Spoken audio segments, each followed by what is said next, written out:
Lab, para quem não conhece, é um laboratório de desenvolvimento de projetos audiovisuais, onde, através de uma convocatória aberta, a gente recebe inscrições de futuros filmes, né, para serem trabalhados durante uma semana, com consultorias de roteiro, produção, distribuição e produção.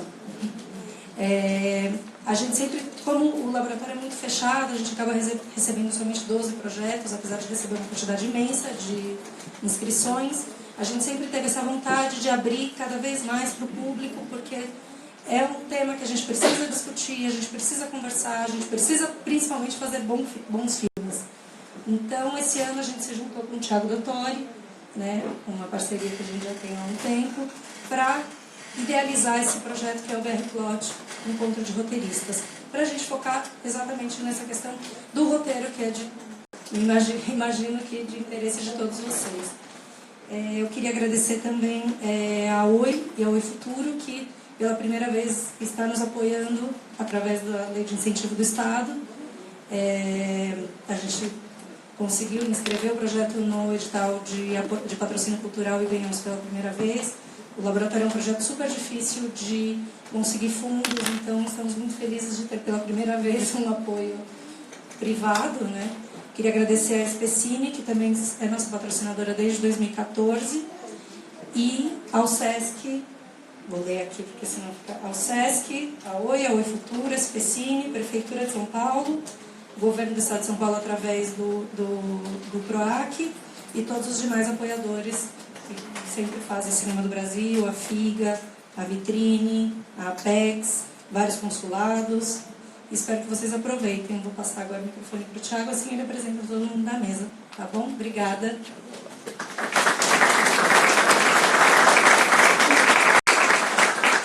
Tá todo mundo aqui. Vou ser rápido. Muito obrigado por todos que estão aí, ao SESC, a Mari, ao Rafa. Então vamos ao debate, que é para isso que está todo mundo aqui. Também a ABRA, a Associação Brasileira de Autores e Roteiristas, da qual eu sou vice-presidente. Então convido vocês a entrar no site da ABRA também para conhecer abra.arte.br. É sempre importante que os roteiristas se organizem, troquem ideias. Esse evento, a ideia é essa, debater roteiro e também debater questões de direito, estéticas, enfim, tudo que nos interessa na vida.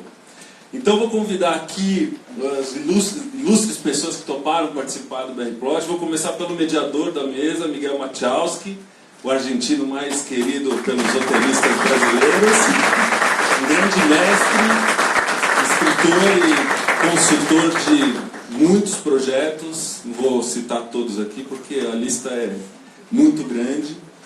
Carolina Couto, uma grande amiga e roteirista também, escreveu Dois Filhos de Francisco, entre outros filmes. Está escrevendo uma série sobre a vida da Hebe Camargo agora, que vai estrear na Globo logo mais, estou contando aqui. Rodrigo Teixeira, o produtor mais ousado do Brasil, que está produzindo... Não sei nem se... O cara acabou de voltar de Los Angeles produzindo um filme do James Gray, que ficou lá 4 meses, também vai contar pra gente um pouco dessa experiência. E o meu consultor do roteiro que eu estou escrevendo agora, outro mestre, Luiz Bolognese, por favor.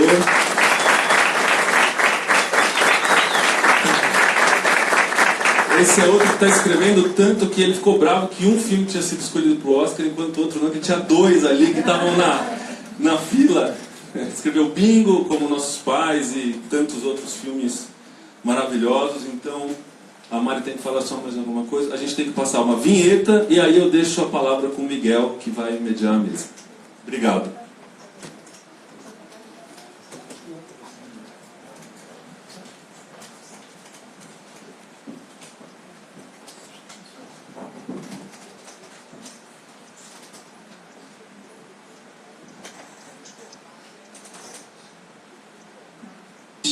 Mixar linguagens, convergir ideias, transformar realidades, porque o futuro é hoje.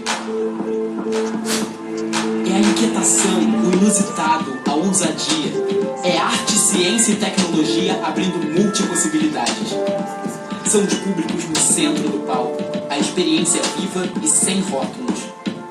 Oi Futuro, em todas as regiões do país, apoiando projetos que encontram você e milhões de brasileiros. Porque a gente conecta pessoas, causas e ideias. E o que está conectado transforma e transcende. Oi, junto é bem melhor.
Acelerar mudanças, deletar fronteiras, abraçar cidades, tecer rede.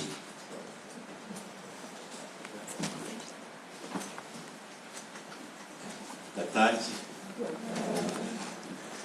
Estou muito contente de estar aqui, ter sido convidado para moderar essa mesa de debate nesse país que é o meu preferido, até mais do que a Argentina.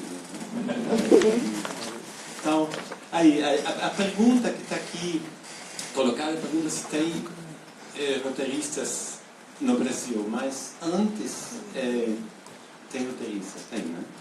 Só que antes eu queria perguntar para vocês o que é um roteirista. Antes de falar da especificidade do roteirista no Brasil, o que é esse ofício? Quais são as qualidades que tem que ter um roteirista? E qualquer um que escreve um roteiro seguindo um formato, ele é roteirista. Um diretor que escreve um roteiro para ele, para dirigir um filme, ele é roteirista. Como vocês definiriam esse ofício? No Brasil, como em qualquer parte do mundo. Não sei, eu que dizer. Dá uma primeira.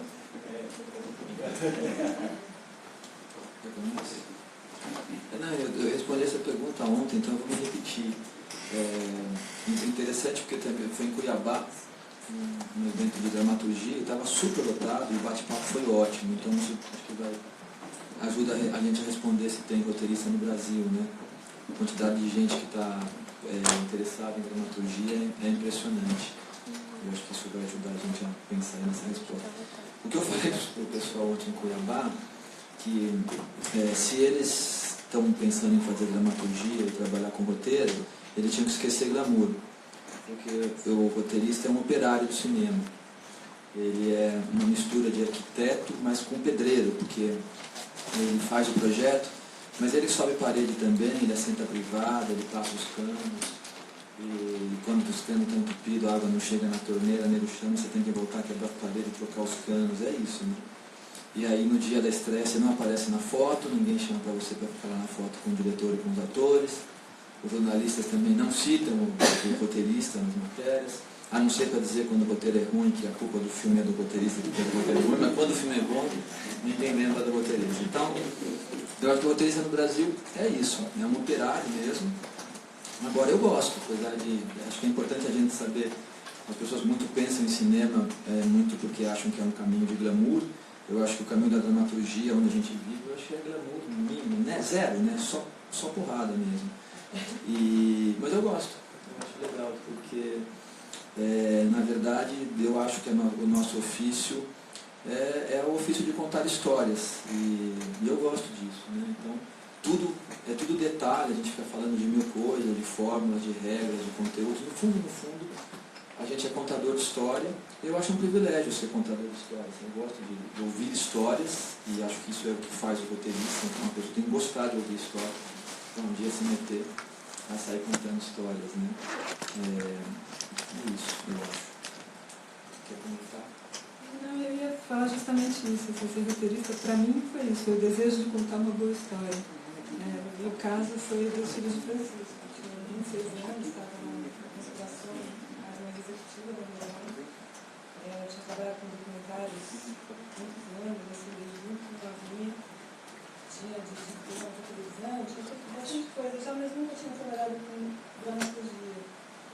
E aí tinha esse projeto lá, os caipiras, né? Imagina, que vai ser uma data desse, lá em 2021, um projeto de encomenda, assim, não me lembro muito agora. E aí eu estava em São Paulo, né? Eu fui com a Patrícia dessas duas empresas, né? Eu ouvia história e tem história, não importa a missão, não esquece e tal. E eu fui aprender a ser roteirista por esse desejo. Então eu acho que parte disso. E quando parte disso, é melhor. Eu acho que qualquer projeto de encomenda, ele deixa de ser encomenda, né? Você só vai conseguir fazer bem feito quando você se apaixona por aquilo, quando você tem uma necessidade mesmo, um desejo, né? De contar aquela história, de ver aquilo acontecer. Foi o que me fez virar produtora também. Então, eu acho que a técnica, que é um roteirista, né, nesse boom que teve, quando a gente começou, quando a gente se conheceu, éramos uma dúzia ali, no máximo, né, pensando que era ser roteirista. E aí vieram o setorial, né, a cota de tela, tudo isso. E aí, você escrever, eu adoro ver filmes, então eu sou roteirista. Né? E acho que tem um processo assim, muito bacana, né, de descoberta, de profissionalização do nosso meio. E acho que a gente está no meio desse processo. Né? Então é muito legal, mas para mim é isso, a necessidade de contar uma boa história. Bom, eu não sou roteirista, mas ouvindo vocês falarem, eu concordo bastante com o que vocês colocam, não tenho muito, meu caminho é outro, eu trabalho com cinema por conta da literatura, de ler e de filmes mesmo. Então, eu sempre li desde cedo, e sempre que eu li, eu vi um filme, qualquer coisa que eu tivesse lendo, sem saber necessariamente como fazer aquilo. Mesmo quando eu comecei a trabalhar com cinema no primeiro curto, eu não sabia tecnicamente o que eu estava fazendo. Eu sabia que eu estava fazendo alguma coisa, mas eu não tinha ideia. Assim, não sabia os processos, não conhecia os processos. Eu gostava de filme, tinha uma certa cinefilia, um certo conhecimento sobre o assunto, mas sem entrar em detalhes, sem saber como o roteiro era feito, sem saber como o roteiro era apresentado, sem entender como era a edição do filme, sem entender como era a direção. E aí você vai aprendendo na marra. E comecei a correlacionar meu trabalho a um trabalho de encontrar ideias, encontrar projetos e procurar roteiristas, procurar autores de livros, procurar diretores que são roteiristas. E aí comecei a ter um envolvimento um pouco diferente. Meu trabalho como produtor é bem criativo, então eu tenho uma troca, eu saberia fazer diferente, não sei fazer de outra forma, eu sou um produtor que fica olhando número. Acho que essa parte mais chata do processo, apesar dela ser necessária, para mim é a mais complicada, eu lido com isso no dia a dia. E eu não tenho muito como avaliar a profissão roteirista sendo um roteirista. Tenho como avaliar a profissão roteirista sendo um produtor. Aí é diferente. Eu tenho um ponto de vista meu próprio, com várias coisas positivas e negativas. Eu acho que esse negócio não tem roteirista, mas eu acho que tem. Eu acho que, ao contrário, eu acho que existe um volume muito grande de roteiros e, na média, nem todos são bons, alguns são bons. Mas isso é uma média no mundo inteiro, isso não é o Brasil. Nos Estados Unidos é igual. Você recebe roteiros horríveis nos Estados Unidos, de roteiristas consagrados. Né? Nos Estados Unidos também tem coisas nos Estados Unidos que a gente não vê aqui. Às vezes o roteiro não é fruto de um único roteirista, é fruto de 3, e às vezes um só é acreditado. Nos Estados Unidos existe uma câmara de arbitragem, que é o WGA, e o WGA, às vezes a gente vê roteiristas que ganharam o Oscar e não fizeram roteiro, foram outros dois que fizeram, só que ele, como foi o primeiro, por ele ser americano, por ele estar no WGA há mais tempo, ele ganhou crédito, e os outros dois que fizeram o filme não ganharam, e tem um trabalho muito maior. A gente sabe de histórias, diversos roteiros que a gente conhece, e premiados foram feitos por outras pessoas. Só que é como essa câmara de arbitragem, esse sindicato americano lida, e isso não tem como ganhar. Se você entra, você como produtor naturalmente perde. Você como um roteirista que chegou depois do projeto, você naturalmente perde, mesmo que você tenha feito mais de 60% do roteiro. Eu sei que eu estou vivendo um caso parecido agora, então eu estou vendo a arbitragem, eu vejo como são essas coisas. Então acho que a questão de não ter roteirista não é, que o volume de roteiro é muito grande e não necessariamente o volume corresponde à qualidade e à possibilidade que é o que é. Isso não só no roteiro, a maioria dos filmes também. Assim. Não dá para você acusar o filme, jogar a culpa no filme só no roteiro, né? Porque tem negligência de diretor, tem negligência de produtor, tem negligência de editor, tem negligência de estúdio. Tem uma série de coisas que fazem com que o filme seja pior do que ele originalmente foi pensado. Acho que não ter roteirista é diferente. Eu acho que a gente, uma coisa que a Carolina falou aqui que eu acho importante é, a pessoa começa a trabalhar no cinema, ela começa a achar que ela é roteirista. Eu acho que você não necessariamente é. Então acho que você tem que adquirir. E uma outra coisa também, tem gente que acha, entra no cinema, acha que é produtor e também não é. E uma coisa que eu acho importante é você ter referência. Acho que assim, o roteirista precisa de referência. O roteirista precisa saber ver filme, precisa conhecer cinema, precisa conhecer literatura, precisa saber o que está acontecendo no mundo, precisa ter referência. Se não tiver referência cinematográfica, você está atrás. Você vai ser um em 1 milhão, se você for bom e não ter referência. Acho a referência fundamental. Eu falando por trabalhos, fiz um trabalho agora nos Estados Unidos, já tinha feito alguns filmes, você entra no trabalho, você é dono do filme. Se você não busca o seu espaço, nem fecha a porta, você não entra na sala. Você tem que abrir a porta, ele não vai te chamar para entrar na sala. Ou você abre a porta e entra e senta, ou o cara vai deixar você lá, porque lá um ambiente seguinte, eu fiz, eu estou aqui, não estou aqui para cuidar de você e ficar trazendo. Então você tem que buscar entrar nesse lugar, ter referência, saber o que você está falando, ver filme, conhecer a obra das pessoas que você está trabalhando. Se você é um roteirista, vai trabalhar com um diretor, sabe o que esse cara já fez. Então, para saber se tem alguma coisa a ver com você. Saber se vale a pena você fazer. Sabe com quem você está produzindo, se vale a pena você produzir. Você vai fazer um filme, um drama, que é a sua história, o projeto que você mais gosta na sua vida, e tem uma produtora que só faz comédia, você vai levar nessa produtora, será que está certo? Será que essa pessoa vai ter a sensibilidade? Então, tem muitas questões. Eu acho que eu estou indo mais alongando com o pensamento mais enquanto produtor, não como roteirista aqui. Mas eu acho que o maior ponto é tenha referência. O máximo que você puder. Busque informação sobre tudo que você está fazendo e tenha um pouco de mínimo de estratégia. E se você sabe escrever, continue sendo roteirista. Se você descobre que você não sabe, que não tem talento, procure outro lugar no cinema, que tem também. Eu não sou roteirista, eu adoraria ser. Eu sei ler um roteiro, mas eu não sei escrever. Se não está na frente do computador, eu não vou escrever o pior roteiro da história. Mas eu sei ler um roteiro e sei produzir um roteiro. Eu tenho sensibilidade para trocar. Então, eu encontrei meu espaço. Também não sei dirigir. Então, a gente tem que saber o que a gente é dentro da indústria. Às vezes, a pessoa quer ser um roteirista e não é um roteirista. Daí eu acho que vale essa resposta. Ela é outra coisa. Tudo bem, mas você respondeu um pouco mais do que vocês. Eu vou discordar porque assim tem um conflito. Sem conflito a gente não tem história. Então aí, mas além do desejo, da necessidade, acontece muitas vezes que eu estou trabalhando com uma pessoa, muitas vezes eu, diretor, ao mesmo tempo que o roteirista do projeto, e fazendo vários tratamentos, eu chego à conclusão que essa pessoa nunca vai escrever um bom roteiro, porque não quer dizer que não seja bom diretor. Então, me interessa saber, do seu ponto de vista, que competências, que habilidades tem que ter uma pessoa, além do desejo. Você falou de referências, isso já é uma coisa, mas... Saber escrever, saber escrever, mas também... São coisas que todo mundo pode ter. Mas você tem pessoas, como fala assim, novelistas, de novela, que escrevem muito bem prosa, que escrevem fantasticamente, e que os roteiros são bastante frouxos, bastante ruins mesmo. E tem pessoas famosas que não quero mencionar aqui, mas que são, na verdade, eu vou falar, o Garcia Marques, ele não é bom roteirista, nunca foi. Está tudo bem. Tudo bem. O que é a especificidade desse ofício, que é o ofício roteirista? Essa é a minha pergunta que me interessa também identificar.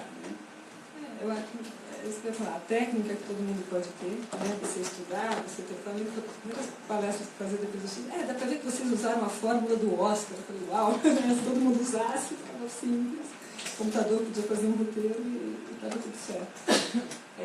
Mas não é isso, né? É muito esforço. É muito esforço.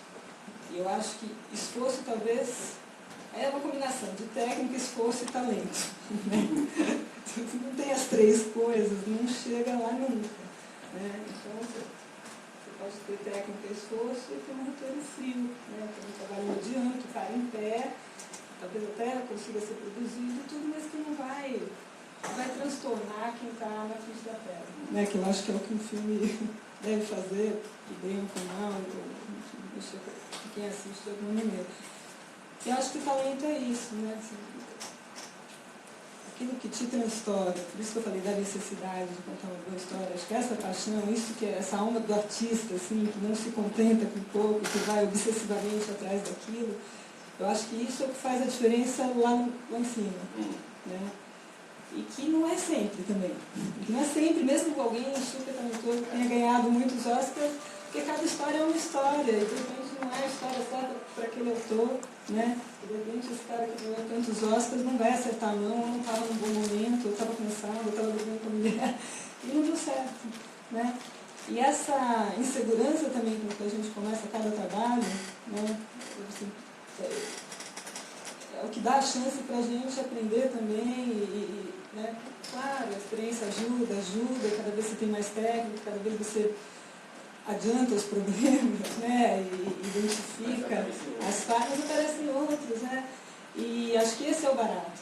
Então, um roteirista é também pedreiro, tem muito disso, mas ele é um artista. Né? E aí eu acho que brilha.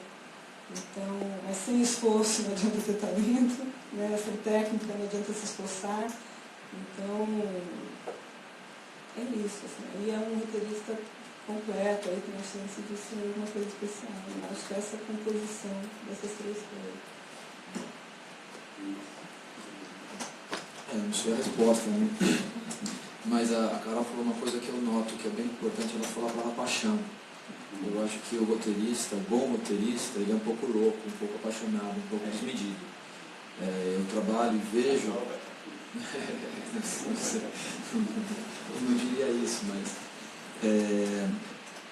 eu às vezes vejo algumas pessoas que têm um conhecimento muito grande da engenharia do roteiro, mas quando elas mesmo, também não vou citar nome, quando elas fazem os roteiros não são empolgantes quando viram filmes, né? Você olha, é um filme frio. Eu tenho também trabalhado às vezes com alguns jovens roteiristas que eu aprendo muito, porque a minha geração, ela foi uma geração meio que se formou sem estudar, né? A gente foi formado na prática, a minha turma, assim, tipo eu, Braulio, Bonassi, essa cara era mais nova, né? Mas essa turma, a gente nasceu nasceu assim no mercado no momento do apagão, né? Graças ao Ibojuca, que a gente não pode esquecer nunca o nome desse cara, que foi o cara que no único decreto acabou com o cinema brasileiro no final dos anos 80, começo dos 90, quando o Collor chegou com esse papo liberal, que está aí no ar, a gente tem que ficar bem atento. E o cara deu uma canetada, fechou o Embrafilme, de um dia para o outro o cinema brasileiro parou e teve uma década que acho que foram feitos menos de 5 longas na década. E foi essa década que a gente chegou, então não tinha cinema para fazer. Nem eu estudei cinema, fiz ciências sociais e jornalismo. E aí eu comecei a trabalhar no mundo audiovisual como roteirista de vídeo institucional. E essa minha geração fez muito isso, né? Então o Braulio, por exemplo, fez muitos anos de telecurso segundo grau, né? Fez telecurso segundo grau. Então, a gente se formou não estudando e não fazendo cursos em Chicago, Londres e tal, porque não tinha por que trabalhar, não tinha nem como pagar para fazer isso e tal. E aí a gente fazia vídeo institucional, que tinha muito. E para mim foi a minha formação, o aprendizado foi ali. Mas o que eu estava dizendo é que às vezes eu vejo alguns roteiristas jovens roteiristas, como existe o mercado de roteiro, todo lugar que eu vou estar lotado de gente querendo fazer uma dramaturgia e falta roteirista no mercado, né? Tem mais trabalho do que roteirista hoje. Eu sinto que os roteiristas jovens, já de 30 anos que eu encontro, todo mundo está estudando. E está vendo uma geração na minha opinião, de roteiristas melhor que a minha. A turma nova que está fazendo, sei lá, o Felipe, que está agora com o Gabriel e a Montanha, e o Casagrande, Felipe Barbosa, aquela menina do Sul que fez... Nossa, minha menina tá muito ruim. A Mulher do Pai. Não sei se vocês viram A Mulher do Pai. Cristiano Oliveira, Duas Irenes, enfim, a geração nova que está chegando está fazendo uma dramaturgia muito boa, de muita qualidade nas peripécias e com personagens muito profundas. Eu acho que eles estão chegando e mandando muito bem essa geração nova, e é uma turma que eu percebo que estuda bastante, enquanto a minha geração se autoformou ali e tal. Mas ao mesmo tempo, trocando às vezes com essa turma jovem, às vezes eu vejo gente que tem muito conhecimento, que estudou tal, estudou fora, estudou muito, mas quando faz mesmo o roteiro, quando faz o tratamento dele, tem uma frieza. Então, respondendo a tua pergunta, tentando responder das características, eu acho que paixão é uma palavra-chave.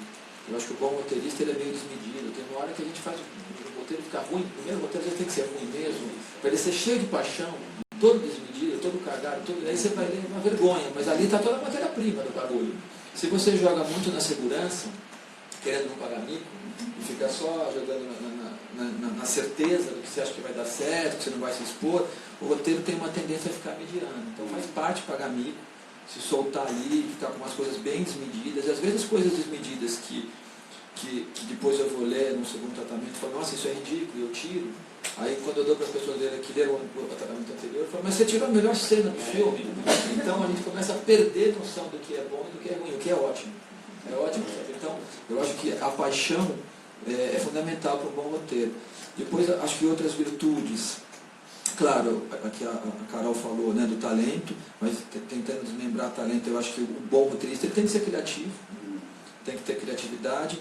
Tem uma coisa que o Rodrigo falou que eu acho que é super importante, que eu chamaria de ter repertório, né? Que ele falou, tem que ter referência, um bom roteirista tem que ler livros, não pode não leu Virginia Woolf, não leu Guimarães Rosa, não é difícil, entendeu? Tem que ler. Se não leu, tudo bem, mas então vai ler amanhã, né? Sai daqui e vai ler. Acho que o bom roteirista tem que ter repertório, e repertório é isso, acho que é saber o que está acontecendo no Festival de Brasília agora, que filmes passaram, quais foram bons, quais foram ruins, o que foi para o Santos, o que aconteceu em Berlim, o que está acontecendo na Argentina, e também conhecer o cinema clássico, pesquisar, ler literatura, acho que tem que ter repertório, criatividade. E eu acrescentaria, além da paixão e desses componentes de talento, acho que tem que ter conhecimento específico das estruturas narrativas, que aí é tal do ler os manuais, mas acho que tem que ler mais que os manuais, né? Acho que é bom ler a Poética do Aristóteles, que é um pequenininho, nem gostar, tem uns pedaços chatos e umas páginas geniais ali no meio, né? E acho que tem que ler os gregos, tem que ler o Shakespeare, porque todas as estruturas narrativas são desdobradas dali. E o nego vai ficar falando para você e você passar a vida fingindo que você faz cara de que você sabe do que é, mas você não sabe. E não é tão difícil, na verdade é um prazer. Tem umas coisas difíceis, realmente ler uma peça grega do Sófocles é um pouco chato, difícil de ler, mas o Shakespeare é fácil de ler, né? Você fica, como assim que o cara escreve? Não para de ser bom, uma coisa melhor que a outra. E aí, ler os folhetins do século XIX, ler Balzac, ler Victor Hugo, né, onde começa a nascer o melodrama. E acho que telenovela a gente não precisa mais assistir, todo mundo já tomou muita dose de telenovela na veia. Então, ter o conhecimento específico das estruturas narrativas, eu lembro também que antes dos gregos, não tudo começou com os gregos, na verdade, antes dos gregos vem os mitos, né, que é a verdadeira estrutura narrativa de tudo que a gente conhece, e não é à toa que o audiovisual básico ele é maniqueísta, porque o próprio Lévi-Strauss fala que a estrutura de cognição do ser humano ela é binária, e a informática vem e confirma isso. O nosso processo de entender o mundo o que é luz?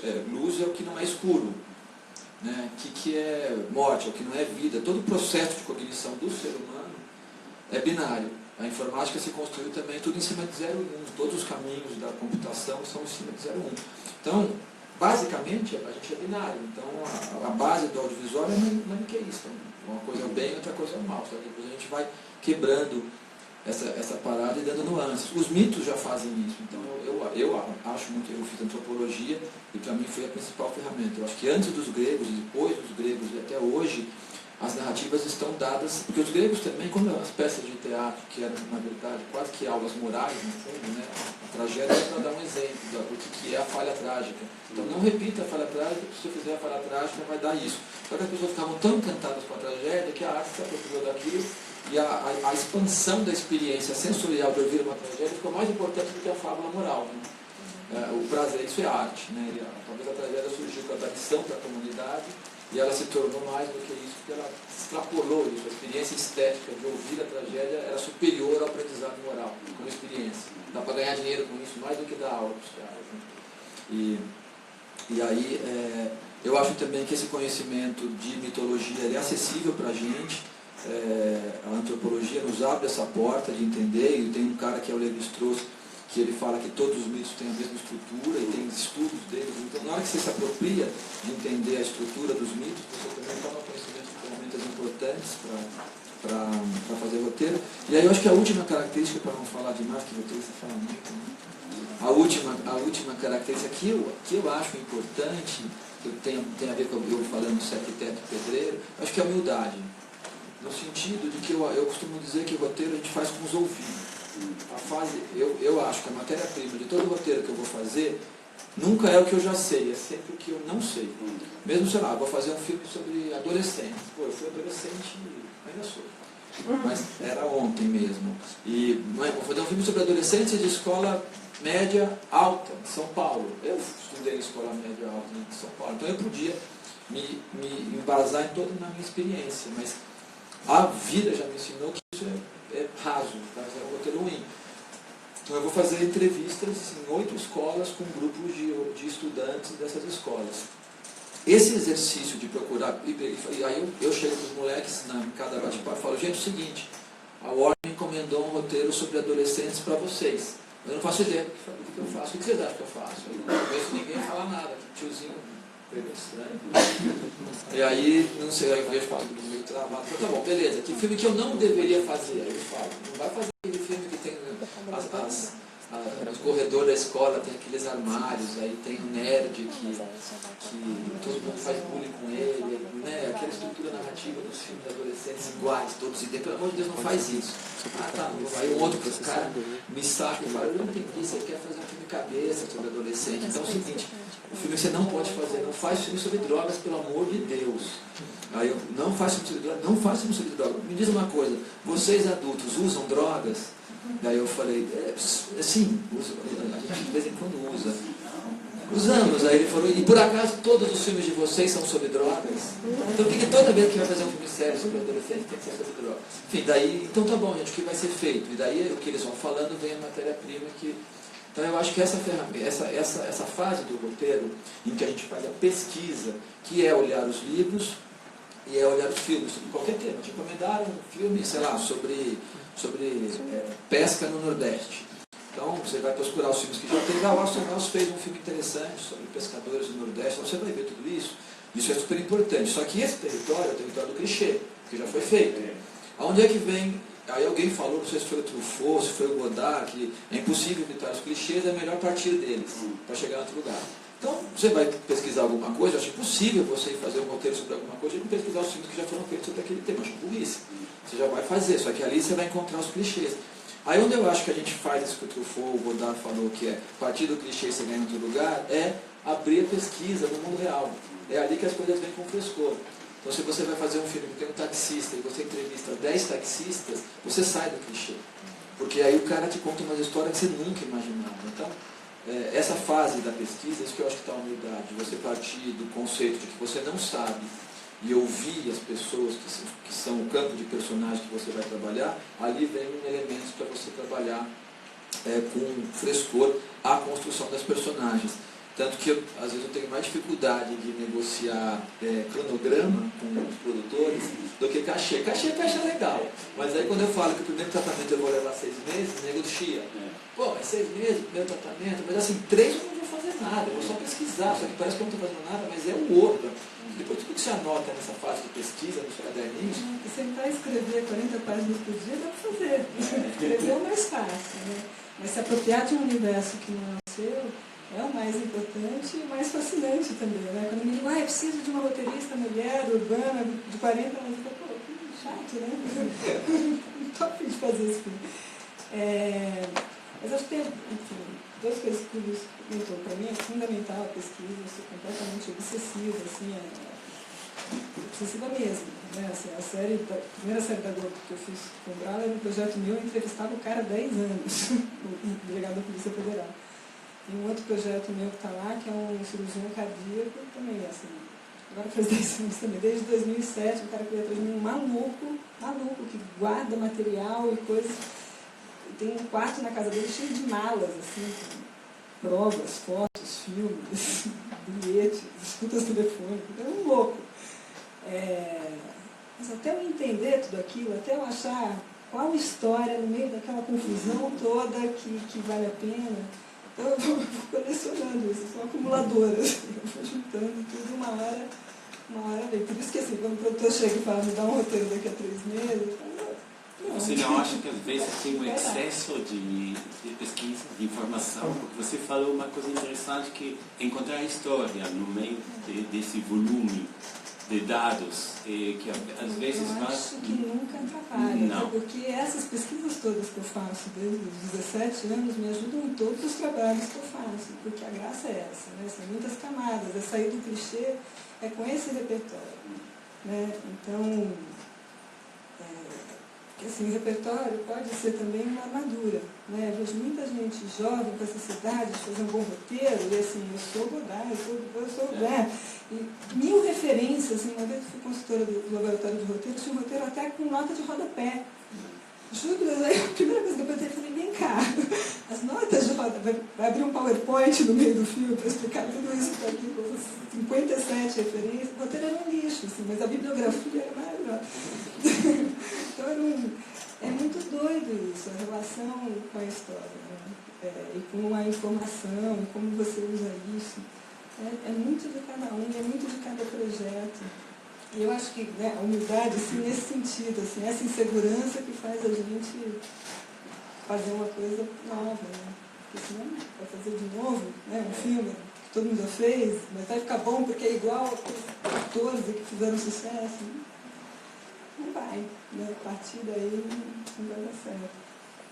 E a outra coisa da falta de glamour também, né? Falou do Brau, meu marido, a gente está junto há 12 anos. O Brau, ele escreveu Cidade de Deus, ele tinha mais de 40 anos. Ele fez muito revolucionário, fez telecurso, e conheceu o Fernando Meirelles fazendo telecurso. Né? Então essa coisa de achar também que eu sou um gênio, todos os filmes que eu tinha que ver, eu estudei nas melhores escolas e eu vou ganhar o Oscar amanhã, isso não vai acontecer. Né? Tem muito treino, tem achar as pessoas certas, achar os parceiros. Uma coisa que me perguntavam muito, assim, nas primeiras palestras que eu no roteiro ainda era uma interrogação enorme, né? As pessoas, mas o que o roteirista faz? Escreve diálogo também? São vocês que escrevem o que eles falam? Eram essas perguntas, assim. Mas perguntavam muito assim, como você defende o seu trabalho? Como você defende? Né? Contra quem? Não, mas isso, não, porque o diretor vai mexer, o produtor vai mexer. Eu falei, bom, primeiro faça um bom trabalho, né? Ninguém vai tirar um parafuso de um relógio que está funcionando. Né? E depois acha a sua turma, porque você não vai escrever contra o diretor, nem contra o produtor.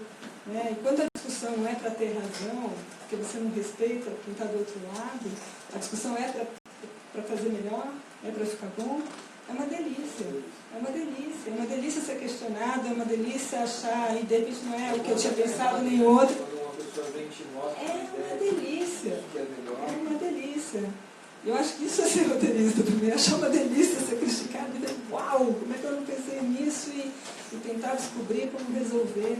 E às vezes você ouve 15 opiniões diferentes, você não concorda com nenhuma delas, mas se essas 15 pessoas acharam isso do que você escreveu, é porque o que você escreveu está com problema. Né? O que está na sua cabeça não está no papel. E aí isso te faz ir para uma 16ª saída. E esse processo é muito bom. Essa experiência do laboratório do SESC, que eu voltei agora, é sempre uma delícia para quem é roteirista, para quem é consultor. É sempre uma experiência muito, muito intensa, muito transformadora. Por isso, porque está todo mundo ali com muita generosidade, ninguém tem um segundo interesse a não ser pensar as melhores soluções para aquelas histórias. Né? Uma semana de mergulho absoluto, assim, em questões da dramaturgia, e nos dramas humanos, porque no fundo, né, a gente só fala da gente mesmo, essa é a graça também. Então é muito legal. E por isso o tempo no processo, né, vale mais do que o dinheiro, sim, porque essa é a chance da gente fazer um trabalho melhor. Claro, isso no mundo ideal, né? Mas tem que entregar dali a 2 semanas, gente.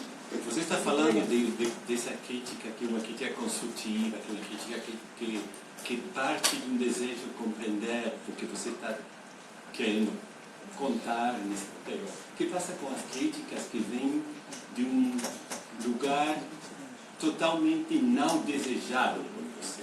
Ou seja, você é um produtor gosta, apoia você, só que tem um coprodutor, vamos falar, por exemplo, francês, que acha que não está dando certo porque o seu projeto não é representativo do Brasil. O francês está falando do que representa o Brasil. E você, para o produtor conseguir essa grana que vem da França, e você, o diretor, e tudo a equipe, tem uma ingerência que não é uma ingerência que vai no sentido do projeto, mas no sentido das necessidades de não sei quem, pode ser o coprodutor, os fundos.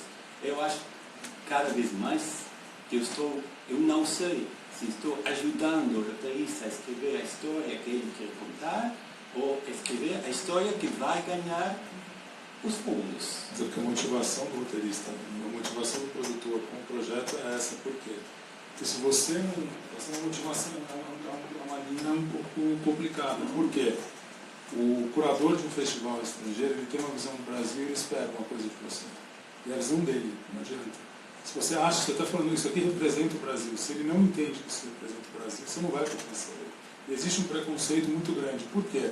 O produtor brasileiro manda, se eu fosse você, para Cannes, achando que vai ser selecionado. Você não pode fazer isso, não tem nada contra você fazer, mas é uma responsabilidade de quem manda que você envia para o festival. Então começa a criar uma bula do que se espera do país, porque o país não manda, não envia para ele o que está se esperando do festival. O que o festival quer do país, o festival quer isso, o festival quer um retrato político e social do país. Se você não tem um filme que tem um retrato político e social do país, não envie para o festival, não ache que você está fazendo um filme que vai entrar em Cannes, que vai entrar em Toronto, que vai entrar... É mentira, não vai, não entra. Esquece. Então assim, é porque as pessoas não falam isso. Então as pessoas sempre dão, não, vai, tenta, você vai conseguir, não consegue.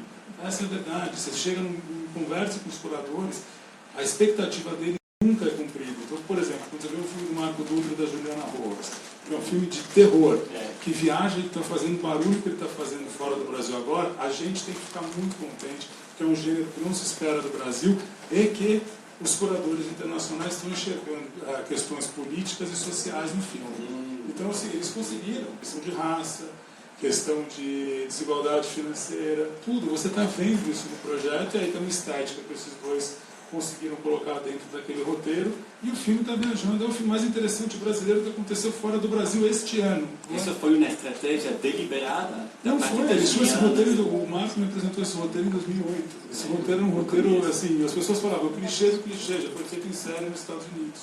E está aí hoje mostrando ser original para todo mundo. O cara foi para Locarno, ele deu essa e falou, o melhor filme do festival, não posso dar o prêmio de melhor filme, que eles vão dar para o Wang Bin, que é uma outra realidade também política chinesa, que o cara está colocando ali. Ele ganhou o prêmio especial do júri, mas era o favorito do júri para ganhar o prêmio. Então, assim, você tem uma questão, o produtor, quando pensa em projetos, tem que pensar também, o filme de arte brasileiro tem uma dificuldade enorme de financiar e encontrar público cada vez maior. O público médio de um filme de arte brasileiro é 10, 20 mil espectadores, quando é um sucesso. Quando é blockbuster é 100 mil. Então não adianta a gente pensar, essa é a realidade do que a gente tem. Então isso é financiado com recurso público, você não tem outra fonte, já tentei, não dá. Você não compete com recurso público no Brasil, você vai perder. O mercado é feito para recurso público. Então não compita com, péssimo negócio, isso é o pior negócio que você pode fazer. Você fica com a dor de cabeça, é incrível, é ruim. Então assim, mas o Brasil é abundante em recurso público. Olha o fundo setorial, olha o que tem de dinheiro. Existe. O problema é o seguinte, a gente tem indo para esse lado, só para não parecer uma coisa estranha que eu estou falando, a gente depende do recurso público há muitos anos, a gente não criou uma estratégia de saída. Então, se hoje acabarem com as leis, não tem saída. Porque a gente não criou um plano B. Se a gente tivesse criado um plano B há 20 anos atrás, que andasse em paralelo, a gente tinha um plano B. Não existe. Então hoje a gente é 100% dependente do recurso público. Sendo dependente do recurso público, você tem que pensar em estratégia para o seu filme. Não tem jeito, infelizmente. Aí não é o produtor e o coprodutor francês. Porque você também, para entrar num festival estrangeiro, você tem que ter um agente de vendas lá atrás vendo o teu roteiro. Ele vai olhar o teu roteiro e vai falar, muda isso aqui, porque se não mudar. Eu fiz o filme da Gabriela Amaral agora, tem um problema de roteiro. Eu estou falando isso porque um cara francês virou para mim e falou, esse personagem do Irandir que ele fez, eu não gosto dele, tira ele do filme. Não dá, eu não vou tirar, perde a razão. Aí eu falei, não vou para ninguém, vai entrar no festival, não entrou, mas eu não tirei, porque eu perdi a essência do filme. E era uma coisa, beirava uma loucura, beirava uma censura a algo que eu não quis aprofundar, porque eu acabava descobrindo alguma coisa que eu não ia gostar. Então eu preferi não aprofundar. Eu falei, essa é a sua visão, então você não serve para representar meu filme. Não serve, eu defendi o interesse do diretor. Eu, como produtor, eu preservo, eu discuto. Só que eu falo a real pro meu roteirista. Você está querendo esse caminho? A sua expectativa é essa. Não espere mais. O problema é quando você enche o roteirista de expectativa, aí ele vai buscar um negócio e a expectativa não se concretiza. Assim, se a gente for parar para pensar em história do cinema brasileiro, história fora, estou falando dos Estados Unidos, a Europa é diferente. Porque a Europa a gente tem uma relação atual de novos cineastas aparecendo. Mas quando você vai conversar com diretores renomados, tá? Eles têm 2 filmes da chamada Retomada que eles recordam e admiram. Central do Brasil e Cidade de Deus. Depois disso você volta para Pichote e de Pichote para baixo. Não tem. Não olham. É um problema. Eles não sabem o que acontece aqui. Não tem. Então eles estão esperando o novo Central do Brasil, o novo Cidade de Deus, eventualmente o novo Pichote, eventualmente os filmes de todos, nem o Tropa de Elite. Tropa de Elite é uma coisa muito específica, que o Padilha sobressaiu o seu Tropa de Elite. Ele é maior. Ele pessoalmente virou não Tropa de Elite nos Estados Unidos. Falam de números. Teve um filme que é um fenômeno, fez 60 milhões de dólares de bilheteria no Brasil. Não é um filme, é 60 milhões de dólares de bilheteria que foi feito. É isso que fala do Tropa de Elite. Agora, você fala do cinema brasileiro, eles vão falar do Central do Brasil e Cidade de Deus. Recente, não tem jeito. Estou te falando isso quase 100% das vezes. Aí você desce, quer falar dos anos 50, dos 60, você fala Orfeu, que não é brasileiro, mas tem música, é um filme feito por um francês. Aí você tem, você fala de Nelson Pereira dos Santos, você vai falar de Glauber Rocha, você vai falar de Kaká. Cadê? Tinha alguns ali dos anos 70. Volta para cá, a gente não tem.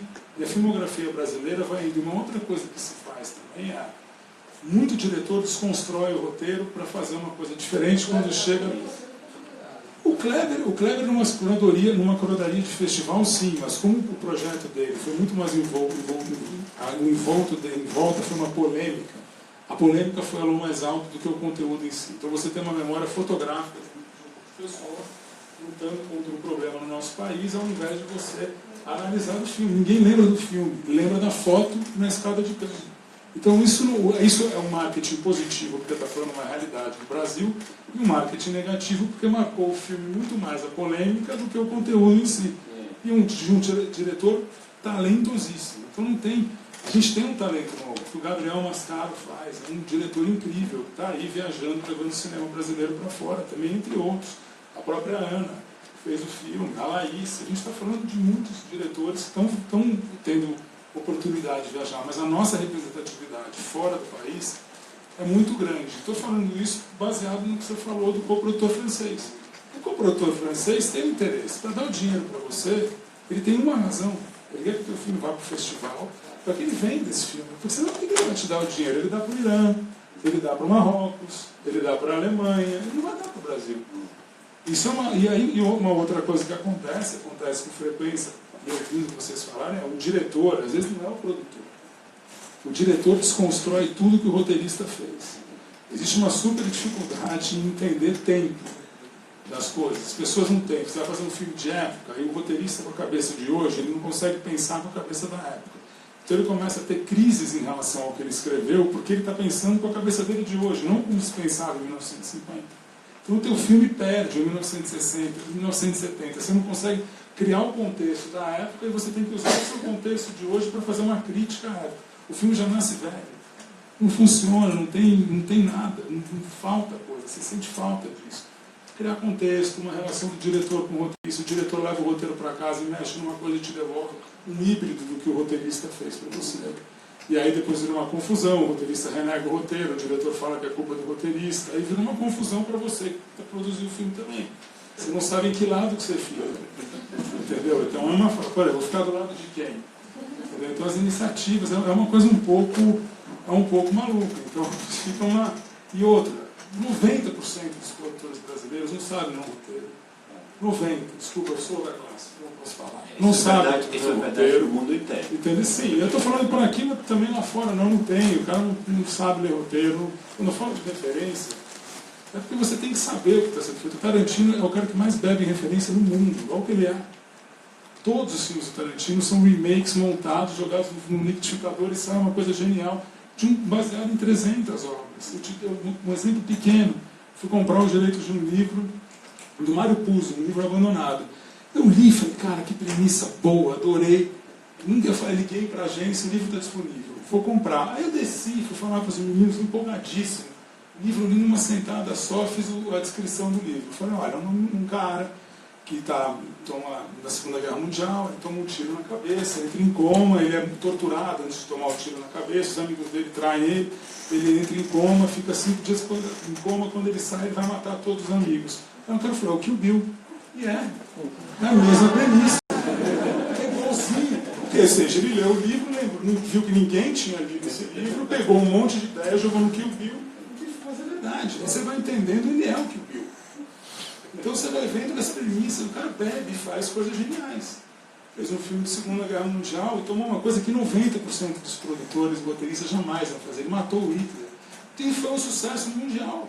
Por quê? Porque alguém falou, faz, ou porque ele tem poder o suficiente, enquanto diretor e roteirista, falou, eu vou matar o Hitler. E matou o Hitler, e o filme é o que é. Você pode achar uma porcaria, mas ele tem a sua relevância. Então, acho que assim, a referência, quando eu falo de referência, eu uso ele como exemplo, mas tem milhões. Scorsese faz referência em 90% dos trabalhos dele, ele não é roteirista. Ele contrata um roteirista, trabalha com o roteirista, ele faz a cena referenciando em cima de uma imagem que ele viu. Vai ver o Raging Bull, todo inicial, todo mundo acha genial, uma cópia de um filme de 49, chamado Body and Soul, que ninguém nunca viu. Aí ninguém, então assim, é a base desse filme, cópia igual, você bota a cena, o resto é o Lane, 74, 6 anos antes. Então você tem referência. Só que o cara fez o dele, e o dele sobressaiu esses dois, o dele é melhor. Porque é a versão dele do que ele viu nos outros. E assim, funciona. E, então acho que tem uma questão, essa questão de coprodução. Esquece, você vai querer um coprodutor, você vai ter um cara que vai retalhar um teu roteiro. Porque é o que ele acredita, e para você ter isso, você tem que estudar se vale a pena ou não. Para você entrar em festival, que é uma ambição dos filmes pequenos brasileiros, dos filmes de arte, você precisa do festival para ter relevância. Infelizmente, você precisa, para viajar, para a carreira do diretor, para a carreira do roteirista, para a carreira da produtora. Então você às vezes vai ter que fazer concessão. Ou não. E aí você vê, você discute, você conversa com o curador e vê se entra. Não adianta. E outra coisa é ter responsabilidade com quem é enviado para esses curadores, para que os caras não olhem para o cinema brasileiro com preguiça. Isso é uma coisa que infelizmente acontece. A gente não está com isso. Porque não existe uma estratégia, não existe um pensamento por trás. Então, na verdade, você está adicionando uma coisa também, uma qualidade que tem que ter o roteirista, que é um pensamento estratégico. Tem uma consciência das possibilidades reais que tem essa história que ele está contando. Enquanto está falando do roteirista.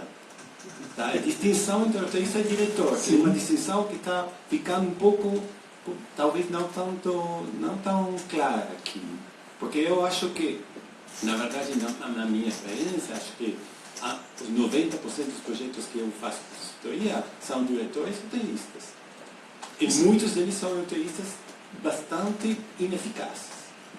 E com todo o respeito por o trabalho deles como diretores. Mas é uma acho que o característica momento mais delicado numa consultoria é falar para o cara, olha, eu acho que talvez você não acha que seria uma boa ideia contratar um roteirista, não apenas por uma questão técnica, de formato, mas também por uma questão do que você falou antes, do storytelling, dessa capacidade que acho que talvez esteja faltando, é de contador de história. Eu me lembro de uma anécdota, uma oficina que eu fiz em Jordânia, e aí o diretor do Fundo Nacional, ele falou: sabe, Miguel, o que eu fiz o ano passado é um laboratório de contadores de histórias. Roteiro, não falava de roteiro, só a capacidade que tem um indivíduo para contar uma história de um jeito interessante. E você tem, na verdade, você tem jantares onde uma pessoa vai contar uma coisa que é muito interessante e você dorme. Porque ele não tem o sentido do ritmo, não tem o sentido do contraste, não tem essa intuição que tem o músico de jazz quando está improvisando, que ele sabe quando tem que mudar o ritmo, a velocidade, a intensidade, sei lá, as nuances. E daí ele pegou da turma, de não sei, lá, 20 pessoas, pegou 6 pessoas que tinham esse talento. E daí ele começou a formar eles como roteiristas, com as técnicas específicas da escrita audiovisual, que é uma coisa, é uma técnica. Mas, nesse sentido também, eu pergunto, estão faltando roteiristas ou estão faltando roteiros? Que não é a mesma coisa. Ou seja, tem pessoas que têm a formação, você está falando de uma geração que está talvez mais formada, mais informada no sentido da escrita audiovisual, mas estão faltando histórias interessantes, estão faltando temas interessantes, está faltando um ponto de vista sobre o tema interessante. Não sei, eu me pergunto. Lembrou uma outra coisa sobre essa coisa do tema versus o drama, né? Eu tenho lido muita coisa, assim, você fala, podia ser um post do Facebook, mas não é um bom filme, né? Então tem tantas questões tão importantes que a gente tem que defender, e depois você pega um roteiro, aquela história de né? Sei lá, grupo de amigos não sei aonde, mas tem que defender as mulheres, tem que defender 5.000 causas, assim, que se perde completamente na dramaturgia e que ninguém vai assistir, que ninguém vai exportar e que não vai fazer diferença nenhuma. Então, engraçado isso, porque eu tenho sentido nessa nova geração isso, assim, tem mais informação, né, tem mais formação, mas tem também essa ansiedade, talvez a falta de humildade, assim, de olhar para a história e olhar para tudo isso. Eu não chamaria de concessão, eu chamo de desafios. Né? Você não quer contar uma história, você quer contar uma história que vai ficar no papel, que você vai mostrar para sua mãe e ela vai achar legal. Faça isso também, né? Eu só acho que a gente escreve roteiro, só depende da gente, não precisa... Um arquiteto que quer fazer um auditório para 5.000 pessoas não vai se contentar com papel, a gente pode se contentar com papel. Mas, assim, você quer ver um filme na tela, ele tem um longo caminho, e a chance daquilo dar certo é pequena. Né? Você vai escrever 30 roteiros e vai ver 5 na tela. Né? E é com isso que a gente lida todo dia. E se você olhar isso como uma coisa ruim, né? Eu acho que a gente tem um problema de momento também. Eu acho que a gente tem algumas coisas que atrapalham a criação, o processo criativo de maneira geral, tanto na música quanto no teatro. A gente tem um momento riquíssimo de contestação e a arte não está sabendo contestar um resultado. Isso no mundo inteiro. Se for pensar nos anos 60, que muitas coisas similares acontecendo no mundo e a arte contestou de maneira brilhante, a obra permaneceu. A arte brasileira contestava bem nos anos 70, principalmente na música, olha o que a gente tem de produção musical no Brasil nos anos 70, e hoje você não tem um hino, não tem uma música que você canta na rua, que tinha que está acontecendo hoje. Então você não tem um filme que fala de uma forma contundente do que está acontecendo hoje. Então acho que a gente não sabe mais, por quê? A gente tem um celular, então a gente está escrevendo um negócio para responder o WhatsApp, a gente para no meio para ver o Facebook. A gente perde muito mais tempo vendo Facebook e Instagram do que fazendo alguma coisa, do que criando alguma coisa. Então isso é um problema de geração mesmo do que está acontecendo nesse momento. Então falta história, falta muito, não tem. A gente recebe muita coisa ruim. É perfeito o que o Rodrigo falou, assim, é uma geração bem intencionada, mas está nadando no raso. Sim. Né? Tem. É isso que eu tenho sentido, assim, em tudo. Você vê qualquer discussão do Facebook, você não vai ficar para sempre. O cara fica 3 horas no Facebook, mas não para ver um filme de 3 horas. Você vai falar, meu filme tem 2 horas no cinema, o cara não vai. Agora ele fica 2 horas no Instagram parado na frente. Ele não lida de verdade com a angústia dessa crise, desse mundo que ele está vivendo. Né? Ele tem uma frase esperta para dizer, e já que ele tem uma coisa esperta para dizer, e ele tem uma boa causa para defender, então o filme dele vale a pena. Mas não é verdade. Eu acho que é um momento em que as pessoas... Não é geração, porque não faz Não, acho diferença. que importa a geração. Acho que é um momento em que as pessoas estão se contentando com pouco. Gente, interessante que você está vendo o tempo inteiro em mídias sociais e não fazendo algo relevante. Estou falando isso de conversas com pessoas que eu considero interessante e a gente não vê um trabalho relevante acontecendo. Isso é no mundo, não é? Que os Estados Unidos tem um Trump. Exatamente, faz alguma coisa, faz bem feito. As pessoas não param mais para ler à noite. Antigamente as pessoas liam à noite. Você ia para a sua cama para ler. Hoje você vai para a sua cama para ficar mandando mensagem de texto, dando like no Facebook e no Instagram. É verdade. Isso é uma perda de tempo. O cara vai no cinema e vê um monte de luz acesa. O cara não vê o filme. Se, de novo, você fala que tem 3 horas de duração, o cara sai. Imagina se o Poderoso Chefão fosse lançado hoje, uma obra-prima. Como é que seria isso? Será que alguém ia ficar 2 horas e pouco no cinema? Mas isso é uma coisa de plateia também. Eu acho que a gente no Brasil tem essa característica até mais do que em outros lugares. Em outros lugares era mais respeitado. Então, assim, eu acho que a gente tem uma dificuldade muito grande de receber bons projetos. A gente não recebe. Aí, isso é uma coisa. Se eu ficar esperando receber um projeto, a minha empresa morre. Eu tenho que tentar fazer isso. O que é um bom projeto? Depende muito. Vai variar. Se eu quero fazer um filme... eu estou falando uma coisa muito pessoal. Muito difícil. Pode ter 10 pessoas aqui e a gente falar da beleza dessas 10 pessoas. Você vai ter um gosto e vai ter outro. Então, assim, eu acho que um bom projeto, a minha característica enquanto produtora, eu quero fazer alguma coisa que eu gostaria de ver.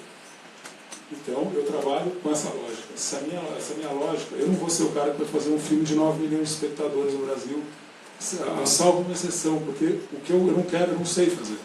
Eu talvez saberia fazer o Tropa de Elite, mas eu não sei se o Tropa de Elite hoje teria 9 milhões de espectadores, ou se ele teria 500 mil espectadores no dia de hoje. Então, assim, eu não sei, é difícil. Então, eu tento fazer algo que eu gostaria de ver na tela. Eu tenho conseguido fazer isso mais fora do Brasil do que no Brasil. Não tem uma explicação. Assim, não vou saber explicar, porque o empenho é o mesmo, eu tenho o mesmo empenho aqui do que eu tenho empenho lá. Aí tem algumas coisas que você pode questionar, algumas experiências que eu vivi que eu falei, pô, não é possível que isso aqui é desse jeito no Brasil. É diferente, poderia ser diferente, você questiona. Você evita falar, porque senão vão colocar você num outro lugar, odeio o Brasil, falar mal do Brasil, não é isso. Então, eu produzo o que eu gostaria de ver. Não necessariamente o que eles gostariam. Eu tento fazer para eles, mas não é. Meu filme nacional no Festival do Rio rachou a plateia. Metade amor, metade de ovo. Eu gosto. O Animal Cordial. Rachou a plateia. Tinha muita violência. Uma violência e tinha, porque a roteirista, que eu considero muito boa. E aí, no caso, a minha relação com ela. Ela fez um argumento, ela teve a maneira como ela trabalha, ela tem uma crise. Ela entra em transe e entra a Gabriela Amaral e escreve um roteiro em um mês. Você fala, cara, como você fez isso?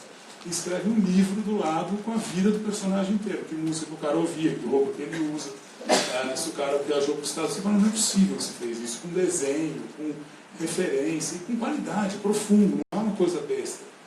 Sai disso, ela está esgotada e doente, ela não dormiu durante 30 dias. Mas cospe um negócio desse nível para você. Eu falei, isso aqui eu vou financiar. Eu peguei e falei, esse aqui eu vou dar o dinheiro. Minha última incursão dessa, eu paguei o filme sozinho. Faltava dinheiro para finalizar. Eu fui aprovar na Ancine e a Ancine falou, mas você produziu?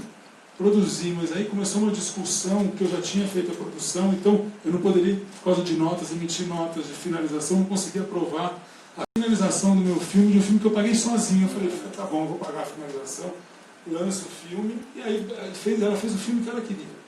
Fez exatamente o filme que ela roteirizou e dirigiu e fez o filme que ela queria. A gente dialogou, em coisas ela concordou comigo, em coisas ela não concordou, e daí ela falou, a palavra final é sua, aqui eu não vou entrar, você acredita que é isso? Vamos. Quando eu tinha uma opinião, ela aí falava, não, gostei dessa, vamos seguir aqui. Aqui eu acho que tem, ela foi, por exemplo, a atriz. Eu queria uma outra atriz, ela queria, a atriz fez o filme.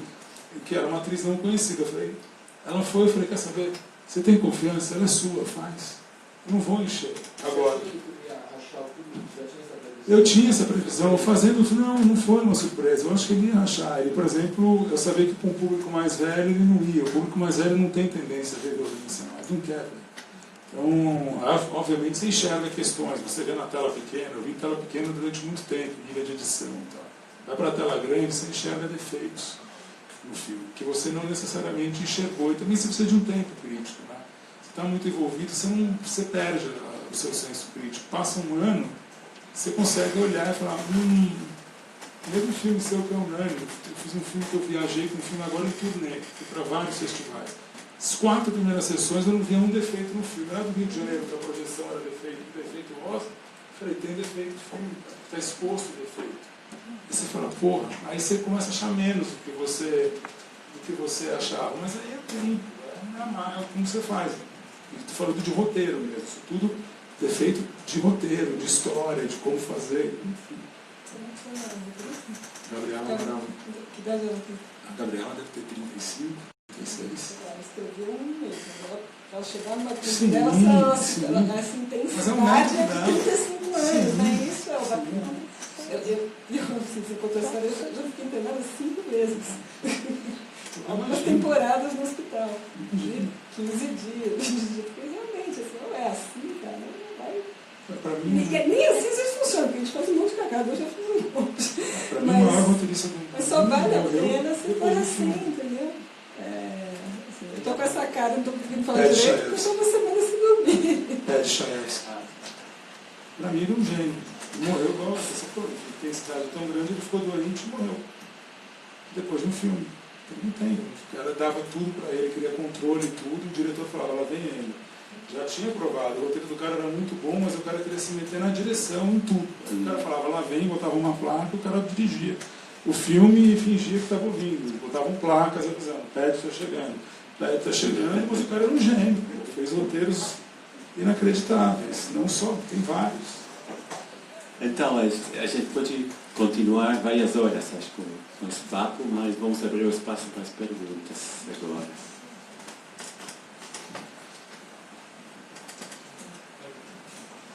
Então, você que eu vou passar o microfone. As pessoas podem ficar de pé, por favor. Boa tarde para todo mundo. Eu vou pegar uma frase do Luiz, e Luiz, não tem nenhuma pegadinha aqui, você me contradisse, não foi isso que você quis dizer e tal. Mas só para partir para a pergunta, que tem mais trabalho do que roteirista hoje. Então, aí até voltando em cima da questão que eu fiz, assim, quer dizer, tá faltando roteirista com roteiro debaixo do braço, com produto feito, batendo porta, ou tem, assim, tá faltando braço mesmo. Tem um monte de projeto aqui que tá faltando mais roteirista aqui para vir aqui participar e ajudar, assim. Queria expressar um pouco mais esse tema aí. Falar rápido. Acho que você tem uma coisa que é o seguinte, o fundo setorial hoje deu dinheiro para se desenvolver projetos, que é uma atitude excelente e inédita dentro da nossa indústria. O que eu acho que acontece é o seguinte, os roteiristas que a gente conhece, que a gente tem acesso, estão trabalhando em 4, 5 projetos ao mesmo tempo. Isso também acho que é um problema, porque ninguém consegue escrever 5 coisas ao mesmo tempo boa. Você precisa se dedicar a uma. Alguém está pagando preço, um está pagando preço de 4. E 4 vão ser ruins e um talvez bom. Então acho que isso é um problema e você precisa ter um processo. Eu contrato um roteirista, o cara fala que está trabalhando para mim, eu vou descobrir que ele está trabalhando com outras 3 produtoras, eu fico puto, na hora. Só que eu não tenho opção, porque são os caras que chegam ao acesso que eu tenho. Assim, pode ser que tenha espaço para muitos outros roteiristas para a gente encontrar, mas eles não são presentes e aparentes, pelo menos para mim. Não existe. Eu, enquanto produtor, tenho um grupo de roteiristas que eu conheço e outros que eu descubro, mas, assim, é difícil. Eu recebo muito roteiro no escritório. Tem duas pessoas trabalhando comigo que sabem. 95% não dá para ler. E não é que o cara me escreve um roteiro, ele fala, acabei de escrever o novo Harry Potter, ele apresenta assim, entendeu? E se auto-denomina. Então eu estou te contando, é assim. Tratamento 37, né? É assim, não tem. Então acho que falta acesso, a gente não tem. E acho que também o que está sendo formado, às vezes o cara não tem intimidade, fica com receio de procurar a produtora, não sabe como procurar. Muitas vezes a gente é procurado da maneira errada. E assim, de fora, assim, não dá para te explicar às vezes a maneira como a gente é abordado, entendeu? Então, eu estou falando por mim. Agora, eu acho que tem espaço, sim. Só que eu acho que você tem excelentes, no caso aqui a gente tem 2 excelentes roteiristas que têm trabalho. Eu duvido que em qualquer edição do Fundo Setorial de Roteiro os 2 não sejam contratados por alguém para fazer um roteiro. Talvez eu não tenha tempo de contratar eles. Talvez se eu quiser contratar um deles, daqui a 3 anos eu vou ter acesso. O Braulio, eu tentei anos, consegui uma vez. Eu conheço o Braulio há 15 anos, eu consegui uma janela dele em 15 anos para contratar ele para trabalhar. Uma. Entendeu? Eu não tive a facilidade. Assim, tem gente que é difícil, você não consegue, tem demanda. Só que é um cara que eu sei que quando você contrata, ele se dedica ao seu projeto. Por isso que ele não tem tempo. Porque ele está sempre dedicado a um. Isso é uma coisa que para mim me incomoda muito. Eu contrato o roteirista e vê um pouco do que você falou do prazo. Eu não tenho problema se eu falar que é 6 meses para me entregar. O problema é que o cara não te entrega em 6 meses, te entrega em 9, você perdeu o interesse, porque muita coisa aconteceu na tua vida e o cara não te dá satisfação nenhuma. No dia que ele te entrega, ele quer na hora feedback, dinheiro, tudo. Só que ele esquece que ele não te entregou durante 9 meses. Então acho que assim, isso é uma coisa que infelizmente é o mercado desse jeito. Agora tem roteirista? Tem. A gente talvez não acesse. Eu não sei, eu tenho uma limitação do universo de roteiristas que eu acesso. Eu tenho contato, né, com muitos roteiristas para participar de júri, enfim, muitas consultoria, laboratório, então é uma coisa que eu gosto de fazer, então eu me acho uma louca, assim, mas vira e mexe, eu acho uma janela, eu separo aquela semana, vou ler um monte de coisa, eu adoro fazer isso, né, tá ali a Vera, sei lá, uns 12 anos, sei lá, estava no júri da prefeitura, eu li 50 roteiros, tinham 2 dos 50 que me chamaram muita atenção, um é da Vera, pela qualidade do texto, pela intensidade que tinha, você tinha uma coisa inteira ali de verdade, e o do Daniel Ribeiro. Então, assim, não tem mágica, gente. Tem dedicação, você vê quando tem dedicação. Senão, assim, você vê que a pessoa trabalhou, que a pessoa tem uma ligação com aquela história, entendeu? A Vera está com essa história há quantos anos? Então, 10 anos. Ela vai filmar, então ela não desistiu, porque isso é importante para ela. Então, e é isso. Entendeu? Você não fica 10 anos com um projeto porque ele não é importante.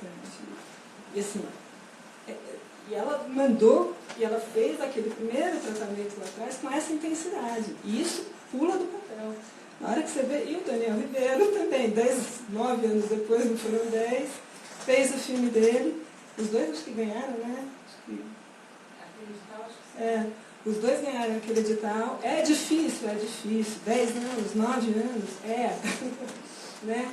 Mas assim, em 50 eram esses 2. E o filme do Daniel foi indicado no Brasil pro Oscar, entendeu? E olha o que o menino fez. Então... Mas é engraçado você falar isso, porque eu fui jurado de um edital Brasil e Argentina, de roteiros. E a gente votava nos roteiros argentinos e os 2 argentinos votavam nos roteiros brasileiros, só que a gente teve uma troca. Uma troca de conversa, foi ótimo, funcionou. Apesar do perfil, o meu júri era eu e o Marcelo Gomes. Os argentinos eram um produtor de comédia na Argentina e um roteirista de filmes comerciais argentinos que a gente não conhece.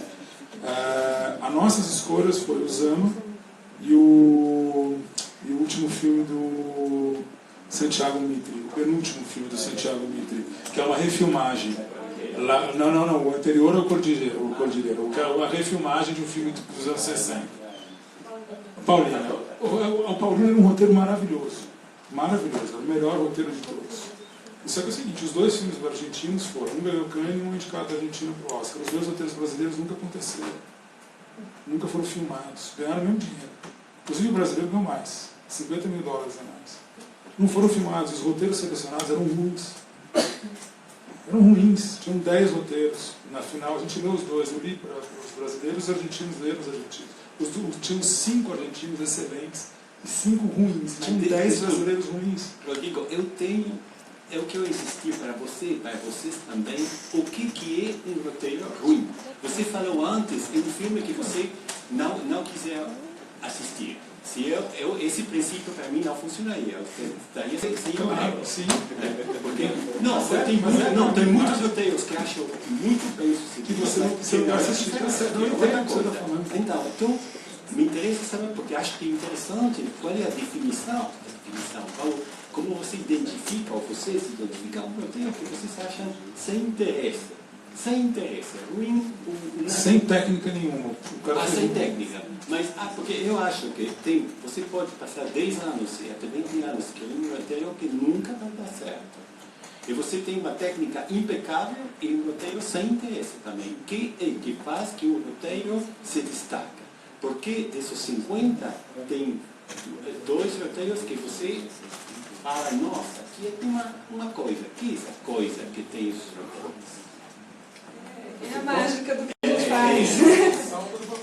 Salta do papel. E não tem fórmula, porque o computador fazia sozinho. Para quem está escrevendo roteiros, fala, mas que é essa coisa mágica? Mas eu acho que parte.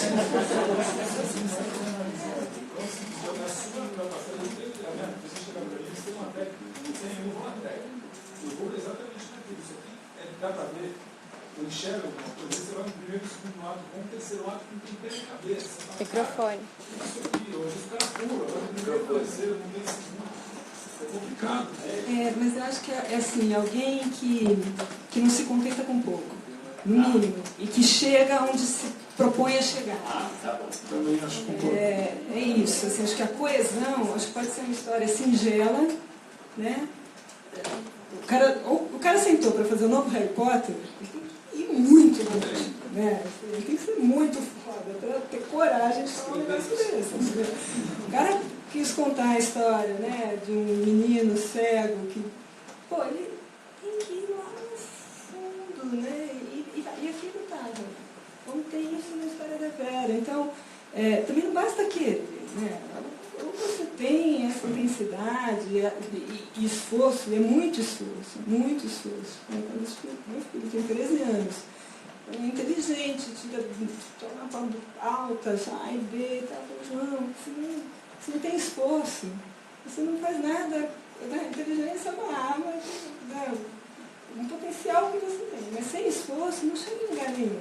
Se você se acomoda nesse lugar porque você é um gênio, você é bem intencionado, e o seu filme é muito importante, não vai para lugar nenhum. E acho que essa coesão, né, essa intensidade, está no primeiro tratamento e está no último. Né? E isso salta. E você vê que ainda não chegou porque é o primeiro tratamento, mas que vai chegar. Tem que demorar 10 anos. Vamos abrir para mais perguntas, porque a gente vai falar o tempo. Eu tenho um microfone. Eu estou perguntando. Boa tarde. Eu tenho pergunta para o Rodrigo. Eu sou fui aluna da oficina do Assis, Brasil. Então, eu sempre fico curiosa para saber o que aconteceu com o projeto Amores Expressos. Se algum dia vai virar filme, se, assim, como que está. Assim, na verdade, os livros foram todos, acho que teve 3 livros que não foram entregues dos 14, de corrida, acho que o Antônio Prata entregou, o Lourenço Vitarelli acabou de entregar, são 10 anos depois. O Antônio, acho que me entregou, e o Reinaldo Moraes me entregou. As adaptações cinematográficas, 3 desses livros eu queria muito fazer adaptações cinematográficas, o do Bernardo Carvalho, Filho e a Mãe. Só que tem uma coisa um pouco complicada. Quando eu fiz esse projeto, em 2007, quando ele foi idealizado e quando ele foi realizado, a minha capacidade produtiva de levantar um projeto e fazer ele acontecer era uma, hoje eu tenho outra. Se eu tivesse feito outra, hoje seria completamente diferente. De lá para cá, o que acontece? Eu investi, eu peguei o Cordilheira, que é o livro do Daniel Galera, e fiz 7 versões de roteiro. A 9ª está agora, com 4 roteiristas diferentes, pegou um diretor novo, que falou, eu quero fazer um roteiro. A gente teve uma reunião incrível, o cara falou, escreveu um primeiro tratamento muito acima da média. Eu gostei muito. Foi viajar para Los Angeles, que era diretor e roteirista, para se isolar e continuar escrevendo o roteiro, e o roteiro está ficando cada vez melhor. É uma coisa que é o seguinte, um dos maiores pontos que eu falei para esse cara, ele era diretor, roteirista e produtor. Eu falei, você vai decidir o que você vai fazer. Porque você não vai conseguir produzir o seu filme. Você pode dirigir e roteirizar. Agora você, ao produzir esse filme, não vai rolar. E falei um monte de coisas com ele, enquanto produtor. Eu falei, olha, você é um cara que pode se dedicar a esse roteiro. Você pode parar um mês da tua vida para escrever esse roteiro, ou 2, ou 3, ou 4. o dinheiro não está faltando para você aqui, você não vai precisar comprar comida nesses 4 meses, você não vai precisar pagar a conta de luz porque você já tem.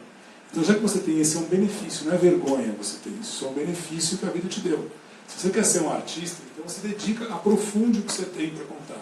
Não faz num raso porque você quer ser produtor, diretor e roteirista. Quer ser roteirista e dirigir? Então você aprofunda no teu roteiro primeiro, faça um excelente roteiro, porque daí você não vai se frustrar, porque você está sendo muito frustrado, você está vindo com um papo frustrado aqui para mim. E é o Cordilheira, esse vai acontecer. Então dos 16, um eu sei que vai rolar, que é esse. O outro eu adoraria fazer, renovei os direitos com o Bernardo Carvalho, que é o filho da mãe, só que um filme feito na Rússia. A gente fez um roteiro, o roteirista desse filme é um Julian Fellows, que fez aquela série Downton Abbey. Antes do Downton Abbey a gente contratou ele para fazer o roteiro.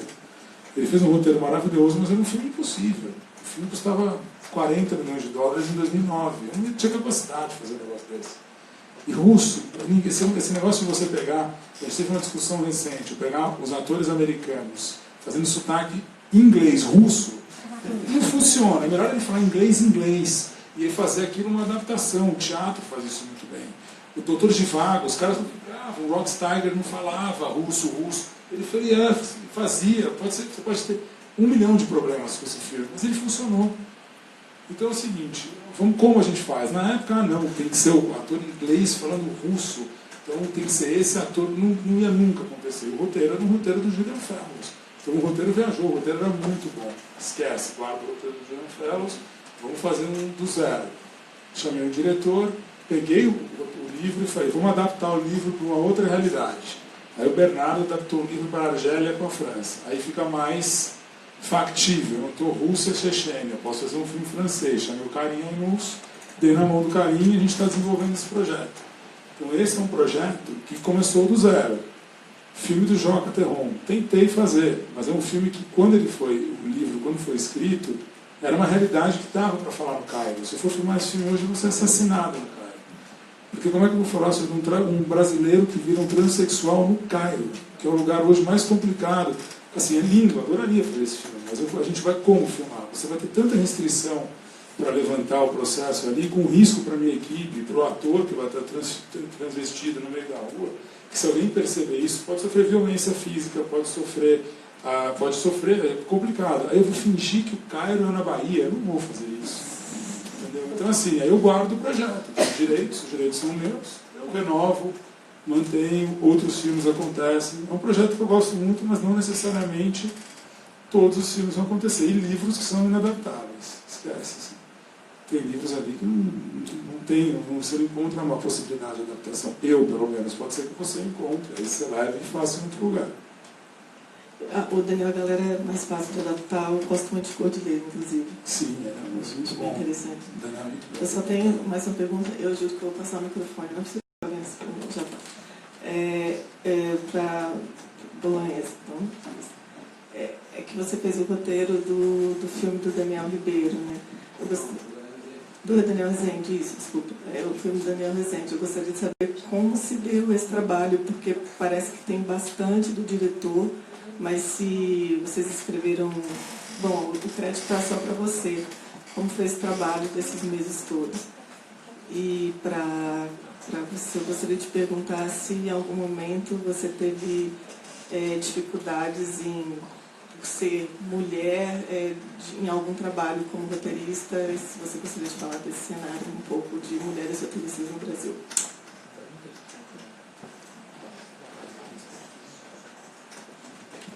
Então, o Bingo, o Dani me chamou há uns 4 anos atrás, 5 anos atrás. Ele tinha lido uma matéria na revista Piauí, no Piauí, que contava a história desse cara que tinha sido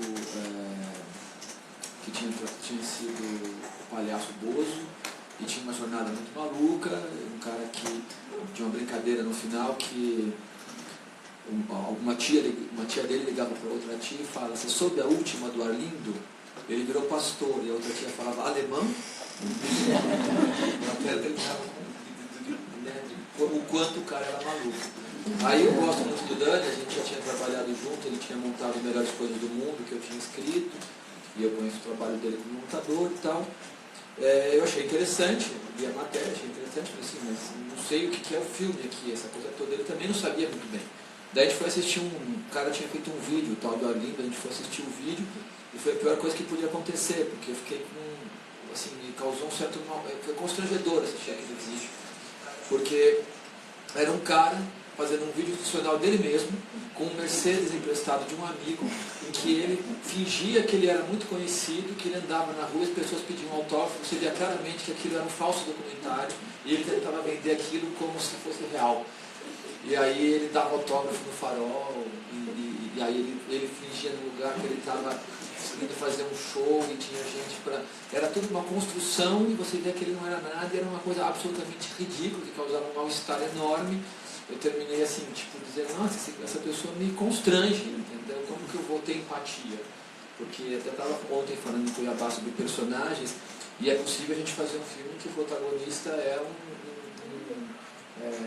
canibal, que enterra mulheres no quintal e come, e você gostar da personagem, torcer por ela, né? O Dostoiévski faz isso, Raskolnikov. Ele lá na página 40, o cara dá uma machadada na cabeça da velhinha, porque ele acha que ele é um jovem que veio do interior, que está estudando, um cara pobre, que luta, batalha na vida, ele tem 1000 ideias para revolucionar a Rússia, ele acha que ele pode vir a ser um escritor, ele tem 1000, e ele aluga um apartamento que ele passa frio, ele passa fome, de uma velhinha que está guardando dinheiro num baú, que ele sabe que ela guarda dinheiro no baú, uma avarenta, que não tem perspectiva nenhuma de mundo, e que de uma forma o oprime. Aí ele vai tomar a decisão, dá uma machadada na cabeça da velhinha e começa um inspetor a perseguir, e você fica torcendo para ele não ser pego. Como? Você tinha que falar, esse cara é um monstro. Ele criou empatia no começo. Então, a gente que tem que fazer essa mágica que a gente tem que fazer, a gente pode fazer qualquer personagem, mas você tem que fazer com que o espectador tenha empatia com a tua personagem. Por pior que ela seja. Quanto pior ela for, melhor para o filme. Hoje em dia, em que os vilões valem mais que os heróis. As sombras hoje são mais importantes do que as virtudes, porque a gente já esgotou o território do cinema de virtude, né? O cinema, esse cinema meio chapa branca, né, do herói clássico, não cola mais, a molecada não vê mais, nem os mais velhos acreditam nisso. Então as sombras são muito importantes. Todas as personagens que têm sombras coerentes são as personagens que brilham nas séries e nos longas, em todos os lugares, nos seus fantasmas, então isso que a gente busca. Mas tem que ter empatia, a empatia tem que ser conseguida nos primeiros 15 minutos do filme. Isso já está no roteiro. E aí, meu problema com o Dani Rezende, que eu quase recusei o projeto, é porque eu não tive empatia nenhuma com esse cara. Eu fiquei muito constrangido com ele. Eu falei, pô, que eu não vejo nada nesse cara. Um cara que é maravilhoso, não sei lá, não tem nada nele que eu veja uma virtude. Porque o que ele quer é a fama, é uma coisa babaca. Não vejo um lutador que está... Não vejo... Mas por algum motivo, que acho que era o Dani, eu ainda insisti um pouquinho. E aí, eu gosto muito do Dani, aí comecei com um distanciamento, passou umas semanas, e o Dani, e aí Luiz, já teve uma ideia? Ainda não, exatamente, de como embocar essa história, porque eu acho que hoje, que a gente está no mundo, como o Jorge Furtado fala, todas as histórias já foram contadas, porque entre os mitos de 4.000 anos atrás, os gregos do teatro de 2.000 anos atrás e Hollywood dos últimos 80 anos, já foram contadas, acho que umas 400.000 histórias. Não sobrou história para ser contada. Todas foram contadas. Então, quando a gente faz um roteiro, eu acho que a gente tem que passar para o diretor e para o produtor, não só uma história, mas o roteiro eu acho que hoje ele precisa ter um projeto de linguagem. A coisa que alguém falou aqui de estratégia. O roteirista é um estratega também, não é só um contador de história, mas ele tem que achar um jeito de contar essa história, que tem uma pegada na maneira de contar essa história, que ela traz essa questão que é o que vale no cinema hoje, que é a linguagem. Às vezes um roteiro que não é tão bom, um diretor dá uma melhorada nele na medida em que ele constrói linguagem, ele se apropria. Um roteiro ruim nunca vai dar um filme bom, isso é impossível, é regra de 3, é impossível. Mas não é garantido que um roteiro bom dê um filme bom. Um roteiro, mais ou menos, pode dar um filme bom, quando o diretor agrega linguagem. Eu acho que os roteiros hoje eles têm que agregar linguagem. Eu fiquei pensando no que poderia trazer aquela personagem esquisita, constrangedora, que o Dani tinha me trazido, eu achava engraçado, e o Dani dizia, o que o Dani encontrava ali? Ele falava, eu quero fazer um filme pop sobre os anos 80. Porque é a juventude dele, a infância, é a época que ele era moleque. E eu acho, na verdade, eu acredito num cinema mais do que autoral, o cinema visceral. Os filmes que dão certo são filmes que as pessoas falam das coisas que eles tocam. Eu digo que os filmes que eu abraço são os filmes que eu falo, eu preciso contar essa história porque senão eu não tenho vontade de fazer mais nada na minha vida, eu não sei contar essa história, mesmo quando é uma encomenda. Eu acho que a gente vê várias encomendas e você pode abraçar aquela que você acha mais visceral para você, não necessariamente a que paga melhor. Eu já faço essa escolha mais de uma vez, aliás, eu faço essa escolha o tempo todo, não o melhor cachê, mas a história que me toca. E aí o que aconteceu, voltando para o bingo, foi que, com um pouco de afastamento, eu comecei a lembrar desse cara e começou a mudar a minha relação que eu tive no primeiro momento, que foi constrangimento e repulsa. Eu comecei a achar trágico a sensação, o cara que é tão... Ele não tem noção do ridículo que ele está pagando. E uma pessoa que não tem noção do mico que está pagando, começa a ser interessante como personagem. Eu preciso encontrar personagens que têm um frescor. Isso é um frescor, porque a maioria dos personagens não tem frescor. Aí eu comecei a me aproximar dessa possibilidade, e aí propus uma coisa para o Dani, que era contar a história desse cara errado, e propus lá um arco dramático que seria a relação dele com o filho, que eu achei que dava para amarrar a história. Fiz uma primeira abordagem que era um drama com flashbacks, um roteiro horrível. Se o Rodrigo tivesse lido, ele não ia querer nem ser um tratamento. E aí o Dani, que tem 1000 conexões com um monte de gente, fez uma coisa que foi horrível para mim. Ele pegou o meu tratamento e deu para Bodan, para Laís Lê, deu para o Fernando Meirelles e para o Padilha. Falei, Luiz, você não sabe o que está lendo o roteiro? Eu falei, não, cara, é o primeiro tratamento, velho. Calma, você gastou uns 3 que a gente tem. O primeiro tratamento que eu sei mais ou menos, não é que estava mais ou menos, estava bem. E aí, todo mundo detonou o roteiro, uns com mais carinho, outros com menos carinho. Mas aí é que está a história, que eu acho que uma das ferramentas de construir um roteiro é a dialética. O comunismo acabou, mas a dialética não. Não tem ferramenta melhor. Porque você faz um tratamento, você termina um tratamento, você procura o Rodrigo e fala, Rodrigo, isso aqui não é Harry Potter, isso aqui é Palma de Ouro em Cannes, é bom pra caralho. O cara vai ler, na verdade não é, mas ele gostou um pouco. Aí ele fala, olha, o que tem de bom no seu roteiro é isso, isso e isso. Agora, em compensação, as personagens femininas são ruins, ele não tem o segundo ato, e o terceiro ato ele cai quando ele deveria subir. Aí começa uma dialética, mas tem coisas boas. O primeiro ato é ótimo, tem um protagonista que é interessante. Aí essa dialética, e você vai o segundo, o terceiro, o quarto, quando você começa essa dinâmica, os roteiros vão subindo. E aí no meio dessa história do bingo, o Fernando Meirelles, ele comentou umas coisas que ele tinha gostado, e ele falou, mas assim, é um palhaço, por que isso é um drama? Por que vocês não fazem uma tragicomédia? E aí quando o Dani me trouxe isso, eu falei, nossa, matou a pau, é uma tragicomédia, tem que ser uma tragicomédia, já tem um problema, eu não tenho a menor ideia como se faz uma tragicomédia. É um gênero que eu intuo de uma dificuldade absurda, porque a pessoa tem que rir e chorar ao mesmo tempo. Como assim rir e chorar ao mesmo tempo? Porque uma tragicomédia tem uma cena que a pessoa ri e chora ao mesmo tempo. Impossível, uma coisa muito difícil. Mas dá para estudar. Então eu combinei com o Dani, olha, então vamos tentar fazer uma tragicomédia, só que eu nunca fiz, me dá 6 meses. Eu tenho mais 2 roteiros que eu estou fazendo. Eu vou acabar rapidinho. E aí vou tentar fazer esse negócio atrás de comédia, vou estudar esse bagulho aí, e aí eu te entrego, aí sinceramente, se não andou, aí você procura, já vai pensando em outros roteiristas, e você troca de roteirista, porque eu não vou dar conta. Aí eu mergulhei e estudei muito, aí eu fui ler, na verdade, eu já tinha lido, mas eu fui decupar, estudar o Don Quixote, porque eu achei que tinha a ver a história do meu personagem, era essa coisa meio ridícula, era o Don Quixote, que tinha o pé na comédia, tinha o pé na tragédia, é uma tragicomédia por excelência, muito parecido com o meu personagem. Então, aí essa coisa das referências, a minha referência primeira é Don Quixote. Eu anotei, eu decupei, eu tenho páginas e páginas anotadas sobre bingo lendo Don Quixote. Tudo eu trazia para o meu filme, para a minha personagem. E aí eu fui, como eu não sou de comédia, nunca fiz comédia, apesar de que as pessoas riem um pouco das melhores coisas do Chega de Saudade, tem risada na sala, eu não tinha consciência que eu estava fazendo comédia, que tinha comédia lá dentro. Aí eu falei, preciso estudar comédia. Aí eu fui procurar, e como a minha abordagem é sempre meio antropológica, eu procurei um livro que estudasse, eu falei, minha primeira pergunta, porque o roteirista fica fazendo perguntas, eu falei, do que as pessoas riem? É isso que eu não sei. Eu não sei fazer comédia porque eu não sei o que as pessoas riem. Do que as pessoas riem? Aí fui procurar e lembrava que eu tinha me falado de um livro que chama O Riso, do Henry Bergson, que eu recomendo para todo mundo, eu acho uma das melhores coisas para ler roteiro, para se produzir roteiro, que ele é um filósofo, meio filólogo, em que ele tenta entender o que o ser humano ri. E ele faz uma reflexão profunda, uma análise, um modelo de observação quase matemático, e ele chega em umas conclusões extraordinárias, que é muito legal, mas basicamente tenta resumir o Bergson muito rapidamente, o que ele fala é que o que se espera do ser humano é que ele seja flexível e adaptado. O cara, um dia ele sai da caverna e vai buscar água, ele tem que atravessar um pântano. Ele aprende que jogando uma corda do outro lado, ele consegue se amarrar e chegar do outro lado do pântano. Então ele resolveu aquele problema, voltou com água para todo mundo. No outro dia, quando ele vai buscar água, ele leva aquela corda. Só que no outro dia, vem um dente de sabre no meio do caminho. Ele não adianta ele jogar a corda do outro lado, amarrar e tentar puxar, porque o dente de sabre vai comer ele. O que se espera do ser humano é que nesse momento ele sabe que ele tem que subir e correr na árvore, usar aquela corda para subir e fugir.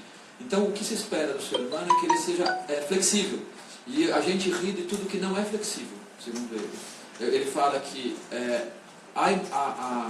o drama é do campo a tragédia e o drama é do campo da emoção, a comédia é do campo da razão. A gente ri com o intelecto, ele fala. A gente chora com a emoção, mas a gente ri com o intelecto, é uma operação racional. No fundo, a gente ri dos excessos, dos exageros, de tudo que é incorreto, de todas as desproporções, as desmedidas. A maior delas é a falta de flexibilidade. Então, um cara que usa uma solução repetida, que não vai servir para a próxima situação, a gente ri dele. O riso vem daí. E ele de uma certa forma, ele fala, o riso é uma espécie de você externar para o grupo que você não é idiota. Então, eu rio do outro para demonstrar, de uma maneira, para externar para o grupo que eu sei que eu não faria aquilo. Então, é quase o riso ele é um comunicado social, na verdade, que vem do intelecto. Enfim. Me aproximei da tal da tragicomédia por vários caminhos, e aí entreguei o roteiro para o Dani quis seguir com esse tratamento, e aí a gente seguiu até o 10º tratamento, numa dinâmica em que eu trabalhava o tempo todo sozinho, e o Dani vinha fazer os comentários. Um tempo ele ficou montando o Robocop nos Estados Unidos, a gente fazia por Skype. E aí o roteiro foi evoluindo, ou não, sei lá mas a gente seguiu nessa parceria. E aí eu assino o roteiro porque eu escrevi o roteiro, né? Ele fez o papel dele, que eu acho que os bons diretores, não são todos que eu trabalho pelo menos, não são diretores que falam, me dá um roteiro e eu entrego, o cara sai filmando. Todos eles dirigem o meu roteiro. Eu trabalhei com um diretor italiano, Marco Bex, ele dirigia o meu roteiro. Um diretor francês dirigia o meu roteiro, a Laís dirige o roteiro, o papel do diretor é dirigir o roteirista, ele dirige o roteirista, mas o roteirista que escreve, assim como ele dirige o fotógrafo, como ele dirige o montador, como ele dirige o ator. Então, o maestro da sinfonia é o diretor, não tem jeito. Então o Dani dirigiu também o meu roteiro, mas fui eu que escrevi. E a gente ficou até o final lidando muito com aquele final, que é um final muito antiprodutivo, um final que no Brasil é difícil por causa da questão evangélica, mas a gente tinha certeza que o final tinha que ser aquele ali. O filme funcionando mais ou menos, a gente achava que o depoimento tinha que estar colado nessa história dessa decadência que passa lá pela igreja evangélica, não vou ficar dando spoiler, mas a gente sabia que o tempo todo o final era uma coisa que daria problema, e deu todos os problemas, e deu problemas ótimos, porque um monte de crítico, um monte não, alguns, ele foi super bem recebido pela crítica, muito melhor do que eu imaginava, mas teve crítico que falou, não dá para gostar porque é um filme que tem um depoimento evangélico, ele fala de uma redenção evangélica, e os evangélicos botaram no site dos evangélicos reclamando que o filme é ofensivo com a igreja evangélica, porque como é que eles falam? Tem uma palavra que eles falam que quando o cara se torna evangélico, evidentemente é por um interesse, um outro que não é ter encontrado Jesus. Então esse curto-circuito na percepção dos espectadores eu achei bom, é uma coisa que eu queria que acontecesse. Não, eu nunca tive nenhum problema em ser mulher, nem nenhum privilégio. Rodrigo, a minha pergunta é a seguinte, você falou sobre acesso a roteiristas, né? O que você pode dar de dica para facilitar essa aproximação? Qual o seu e-mail?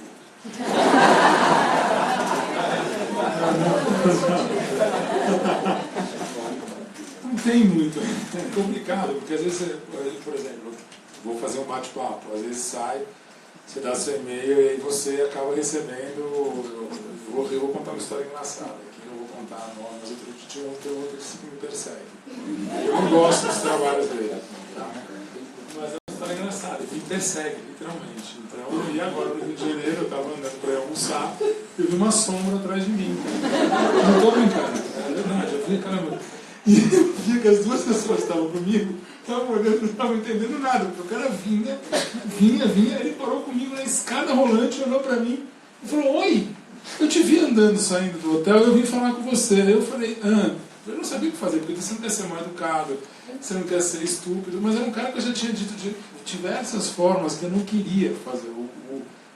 É uma maneira de abordagem. Eu não gostava do trabalho, eu fui super educado, tive uma coerência. Falei: olha, eu acho que e por que ele queria? Ele queria que eu levasse para os Estados Unidos, porque ele tem um sonho, uma missão de fazer um filme nos Estados Unidos com alguém X que eu nem tenho acesso a essa pessoa.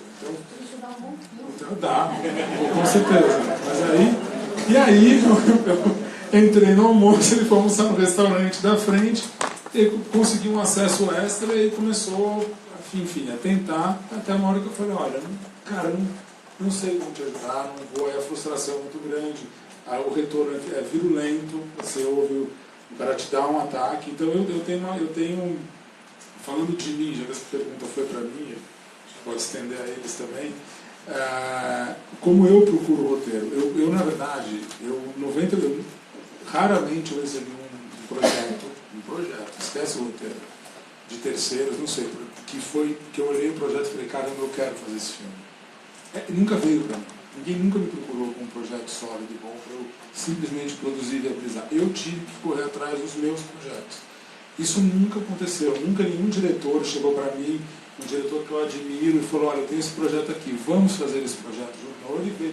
Ou ele veio porque eu tinha o direito de um livro que ele queria, que acontece muito com frequência, ou foi através, eu fui procurá-lo para fazer um projeto para mim. Nunca o contrário. Então essa é a minha relação. Relação com roteiristas jovens, assim, eu recebo muito roteiro. Eu não tenho a capacidade de ler isso. Eu fui jurado, durante um ano, eu fui jurado de todos os festivais, todos o Eduardo Weber. Prefeitura, governo, Ancine, durante fundo setorial. Eu devo ter lido da produção cinematográfica brasileira dos últimos 3 anos, quase todos os roteiros, porque estão começando a ser realizados agora. E tem um detalhe que é o seguinte: um desses editais, sem citar nomes, a gente tinha uma linha de corte de 4 milhões de reais para fazer um investimento, sobre 10 de dinheiro que a gente tinha para distribuir. Ou seja, o mínimo que a gente poderia investir era 4, poderia investir os 10. E o Giba Assis Brasil era jurado comigo. Era eu, o Giba e o Wilton Lacerda, com outros técnicos. Sem brincadeira, eu acho que a gente deu uns 400 roteiros. Nós todos. A produção era muito ruim. E a gente era obrigado pela linha de corte a dar dinheiro. Eu falava: eu não quero dar dinheiro para esse roteiro. É ruim demais. E aí o cara me obrigava, porque se eu não assinasse, eu não podia sair da sala, porque eu não estava distribuindo dinheiro. Então, assim, eu passei mal, literalmente. Eu falei: cara, eu estou aqui há 16 horas, eu não aguento mais. A gente discutindo roteiros ruins, não tinha saída.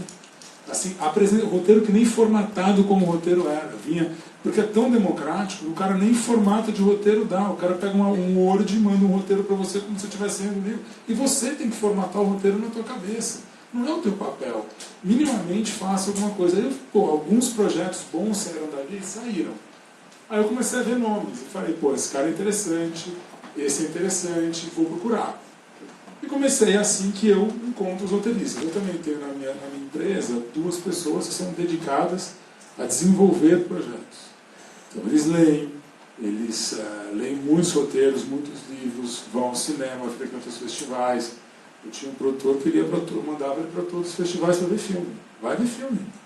Fica vendo filme. Aí o cara falava: eu adoro esse emprego, porque ele ficava viajando para ver filme e para ter, é fato, eu acho incrível você poder oferecer isso para alguém que trabalha com você, para tirar um proveito ao favor do teu negócio. Então naquele momento aquilo era importante para mim. E a gente procura roteiristas dessa forma. Então assim, a gente tem acesso a alguns roteiristas nos procuram, a gente gosta ou não gosta do roteiro, a gente tenta ser muito honesto. Às vezes a contrapartida é péssima, às vezes eles entendem a nossa resposta como péssima também, né? Não necessariamente a gente tem razão. Não me recordo, acho que 2 filmes que a gente recusou, que eu vi realizado, que eu me arrependi de não ter feito. 2.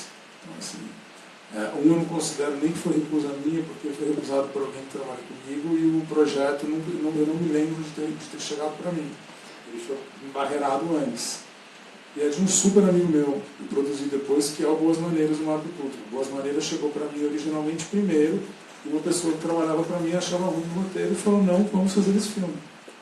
E aí eu fiz outros filmes com o Marco Dutra e Boas Maneiras, extremamente bem realizado pela Sara Silveira, foi muito bem feito e eu não tive a oportunidade de trabalhar no filme. Então, assim, eu não tenho uma regra. Assim, a demanda às vezes acontece, às vezes não. Mais uma pergunta última. Última então. Obrigado pela presença de todos, está sendo uma parte para a discussão em aula. Eu queria falar sobre séries de TV, se vocês estão trabalhando e como vocês estão vendo esse movimento atual no Brasil e também lá de fora. Depois de fazer série de TV, ter 2 horas só para contar uma história é um sofrimento. Foi uma delícia, né? Uma delícia, assim. Foi um aprendizado, né, também, né? É uma novidade no nosso mercado, acho que a gente está aprendendo muito. Na Globo desde 2011 agora, com tudo mudando muito, né? Então, assim, a gente vai, e aí tem aquela reunião dos líderes do entretenimento, e aí no ano seguinte já mudou tudo. E é um barato o momento que a gente está vivendo. Um barato, assim, chance de fazer muita coisa bacana, novos players chegando, de reaprender tudo mesmo, né? Encontrei com a Helena lá no Rio Content, ela estava fazendo Netflix, né? A gente estava na mesma mesa, na mesma apresentação. E ela falava, cara, trabalhar com esses caras, assim, como estás começando agora, entendeu? Porque é outra cabeça, é outra máquina, é outro raciocínio. Então, essa abertura do mercado é muito legal. Uma série com 3%, é a série mais vista de língua não inglesa do Netflix. Né? Então, essa barreira da língua, que sempre tem uma limitação enorme, ela está, né, começando a diminuir um pouco. O nosso produto sempre foi muito marginalizado. Né? As primeiras falas do Jimmy falava isso. Né? O que esperam do Brasil? Né? A realidade social e política está naquela gavetinha e sinto muito. Você quer fazer um... O Fernando falou que não ia mais produzir em português, né? Que preferência por filmes falados em inglês também. Não, aí você começa a pensar, não, vamos fazer em animação, então, que não tem a barreira da língua, né? Assim, sei lá, mas a gente está nessa gavetinha. Você quer viajar, você tem que atender, né? E aí, isso que eu falo de não ser uma concessão assim, um desafio, se é uma concessão para você, não aceite. Não faça. A chance de você entregar um bom trabalho vai ser ruim, você vai perder teu tempo, vai perder o dinheiro do produtor. E se você começou achando que era um desafio e no meio do caminho começou a engolir um sapo que você não quer engolir, está na hora de sair, para o bem de todo mundo. Né? E tem que ter essa humildade, essa honestidade. Ah, não, mas é a minha chance de ganhar o Oscar. Sinto muito, não vai ganhar. Se você escrever uma coisa que você não acredita, não vai ganhar. Sai dessa. Porque aí você vai ali na esquina fazer uma coisa que parece que não vai dar nada, e é um filme que viaja o mundo inteiro porque ele tem uma verdade. Né? Mas isso é uma consequência da você fala de diálogos. Esse negócio de você fazer uma coisa pensando no prêmio, ela é fadada ao fracasso. O americano trabalha, tem uma loja que eu tomei porrada pra caramba, e uma coisa que eu gostei, eu trabalhei agora com 13 caras que ganharam o Oscar. Eles são mais humildes, e mais mão no dia a dia, assim, é ofício, é artesanato, do que os pares que eu trabalhei aqui. E isso acabou com a minha cabeça, destruiu a minha cabeça. Durante 2 meses eu saí destruído, porque eu falava, não é possível. E era aula atrás de aula. Assim, seu ego vai no chão. Não tem ego, é trabalho. O cara está lá trabalhando. Oscar é consequência. O cara ia para casa no final do dia, cuidava da família dele, tinha não sei o que, no dia seguinte ele voltava feliz, ele gosta daquilo. E se no final do ano ele ainda é premiado por causa daquilo, é incrível. É um momento em que ele ganha um reconhecimento pelo que ele fez. Então, se você escreve e você acha que você está escrevendo uma coisa, buscando esse caminho, você está escrevendo errado. Você está pensando na fama, não está pensando. E série, para mim, série, eu estou fazendo série. Eu faço série para HBO. Eu gosto muito de trabalhar com HBO pela liberdade criativa que eu tenho, que eu consigo com ele, em termos de diálogo. O meu diálogo com eles é ótimo. Não fiz série, fiz 2 séries com a Globo, mas séries que, assim, o meu diálogo era menor.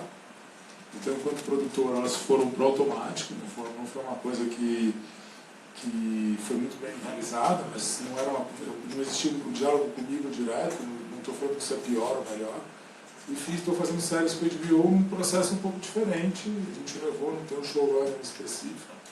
Eu gosto muito. Assim, trabalhar com série é o que ela falou, é você poder fazer uma história que, em vez de você contar em 2 horas, 3 horas, você contar em 8, 10. Você tem espaço de dramaturgia para fazer algo de construção. É muito legal.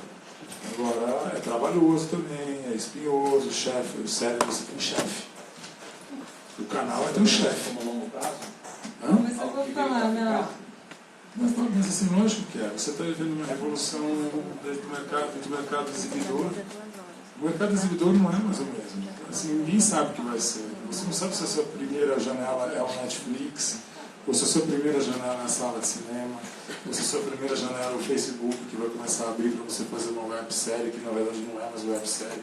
Você não sabe mais o que é. Ninguém sabe. A gente vai ter tempo crítico para fazer isso daqui a 5, 10 anos. Não dá mais para fazer. O Louis C.K. criou uma série incrível, bolso dele, pagou, fez, depois de feito exibiu um piloto e vendeu. Entendeu? E foi assim. Quem faz isso? Esse é o modelo que vai acontecer no Brasil. Daqui a pouco as pessoas vão começar a ser autoproduzível. Você é um produtor com estrutura e tem acesso ao fluxo de caixa legal, faça piloto você da sua série. Você vai ter muito mais vulto, você vai ter liberdade total. Você não tem um chefe, se você acredita naquele produto, você mostra para o canal. O canal vai comprar ou não. E outra coisa que vai democratizar. Esse mercado vai se democratizar. Não tem como. Antigamente existia um mercado, obviamente, é um mercado produzido por uma companhia muito bem sucedida, que fez televisão de vanguarda da Globo durante anos, e depois se mudou. E agora você tem competidor à altura. Você tem o Netflix, a HBO e a Amazon chegando no Brasil. Está chegando. Então, chegou o competidor. Agora a briga pelo melhor. Tem uma coisa importante que, assim, que eu sinto muito no discurso. Uma palestra na mostra faz uns anos que eu fui quase agredida por uma menina da plateia, como se eu fosse culpada pelo fracasso dela. Eu tive a sorte e gente, assim, não existe isso. Todo mundo quer um bom projeto. Eu já participei de, sei lá, 20 júris. Não tinha conchavo, não tinha esse é meu amigo, esse precisa, esse é legal. Assim, todo mundo quer achar um bom projeto. Todos os júris que eu participei, assim, todas as instâncias do governo, de empresa privada, o que quer que seja. Assim, eu nunca vi isso. Esse cara é meu amigo, vamos passar para cá. Não tem. Dentro da TV também não tem. E na Globo, assim, é muito difícil emplacar um projeto, mas na hora que alguém bate o olho e fala, isso é bom, vai. E aí a gente não tem nem chefe, assim. Até hoje eu não senti isso. Uma vez que emplacou uma liberdade, uma valorização do trabalho do autor, pelo contrário, uma consciência de que se assim, eles viram um brilho ali, que se eles começarem a mexer, vai estragar. Que eu, assim, a primeira experiência a gente não acreditava. A gente olhava para a cara do outro e falava, não sei onde eu estou pisando, a gente vai escrever o que a gente quer. E a gente foi muito longe. A gente falou, uma hora alguém vai ler e vai falar, daqui não passa, isso não pode, e a gente lida com o que for. Isso nunca aconteceu. Desculpe.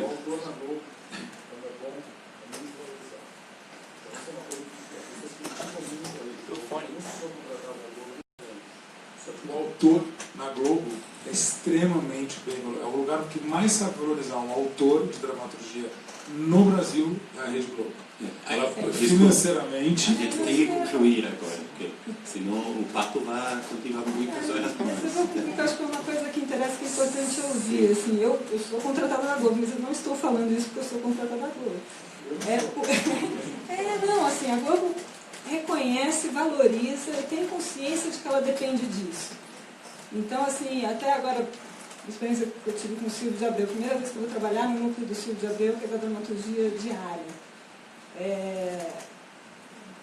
Tinha montado uma equipe, assim, tinha proposto um projeto, que todo mundo tinha achado boa a ideia, mas com estrutura, com seus roteiristas, eu falei, não, eu não quero isso, eu quero entender quem você é como autora. Então, fiz sozinho, um trabalho monstruoso e tal, mas foi tão bacana, assim, eu falei, putz, é difícil, esses acham que não estão dando valor, e esses acham que não estão te olhando, não sei o quê, na hora que emplaca, é tão bonito, assim, a maneira como a Globo lida com o autor, que realmente, assim, estou muito feliz ali por isso, e do poder de realização, né? Esse inventa um negócio, e aí você olha pela janela, tem um presídio de segurança máxima, das crianças falam, uau! Porque senão, né, os outros projetos pessoais e tudo, levam 10 anos, né? Eu tenho um roteiro, foi a primeira coisa que eu escrevi depois do Dois Filhos de Francisco, que ainda não consegui produzir. E eu vou produzir, não vou desistir, quero fazer isso, e acho que tem alguma coisa importante ali. Mas tudo isso parte para concluir, eu juro. Eu tive que rever agora Dois Filhos de Francisco por causa do musical. Eu escrevi, nunca tinha feito musical, o Breno dirigiu, nunca tinha dirigido musical, como eu também não tinha escrito um filme, nem ele dirigido um filme quando foi o filme saiu. É um filme cheio de defeitos. Eu morri de vergonha, eu falei, meu Deus do céu. Tem uma verdade que chegou nas pessoas. Chegou. Era um bando de gente que nunca tinha feito aquilo, com uma história boa na mão, que tinha ter sido um desastre, um projeto que ninguém acreditava, ninguém achou que ia dar certo, por isso largaram a mão, né? E que fez o que fez. Então é muito isso que a gente está falando, assim, o sucesso para o roteirista não pode ser um objetivo, não pode. Porque quando sai desse cálculo, isso vai dar certo, isso vai chegar no céu, não chega onde tem que chegar, ele é consequência. Ele é a consequência de uma loucura, né? Como o Luiz disse, uma loucura com esforço, com técnica, com o que quer que seja, mas tem que partir da loucura. Então, a conclusão que o roteirista tem que estar maluco. A última palavra. Muito obrigado.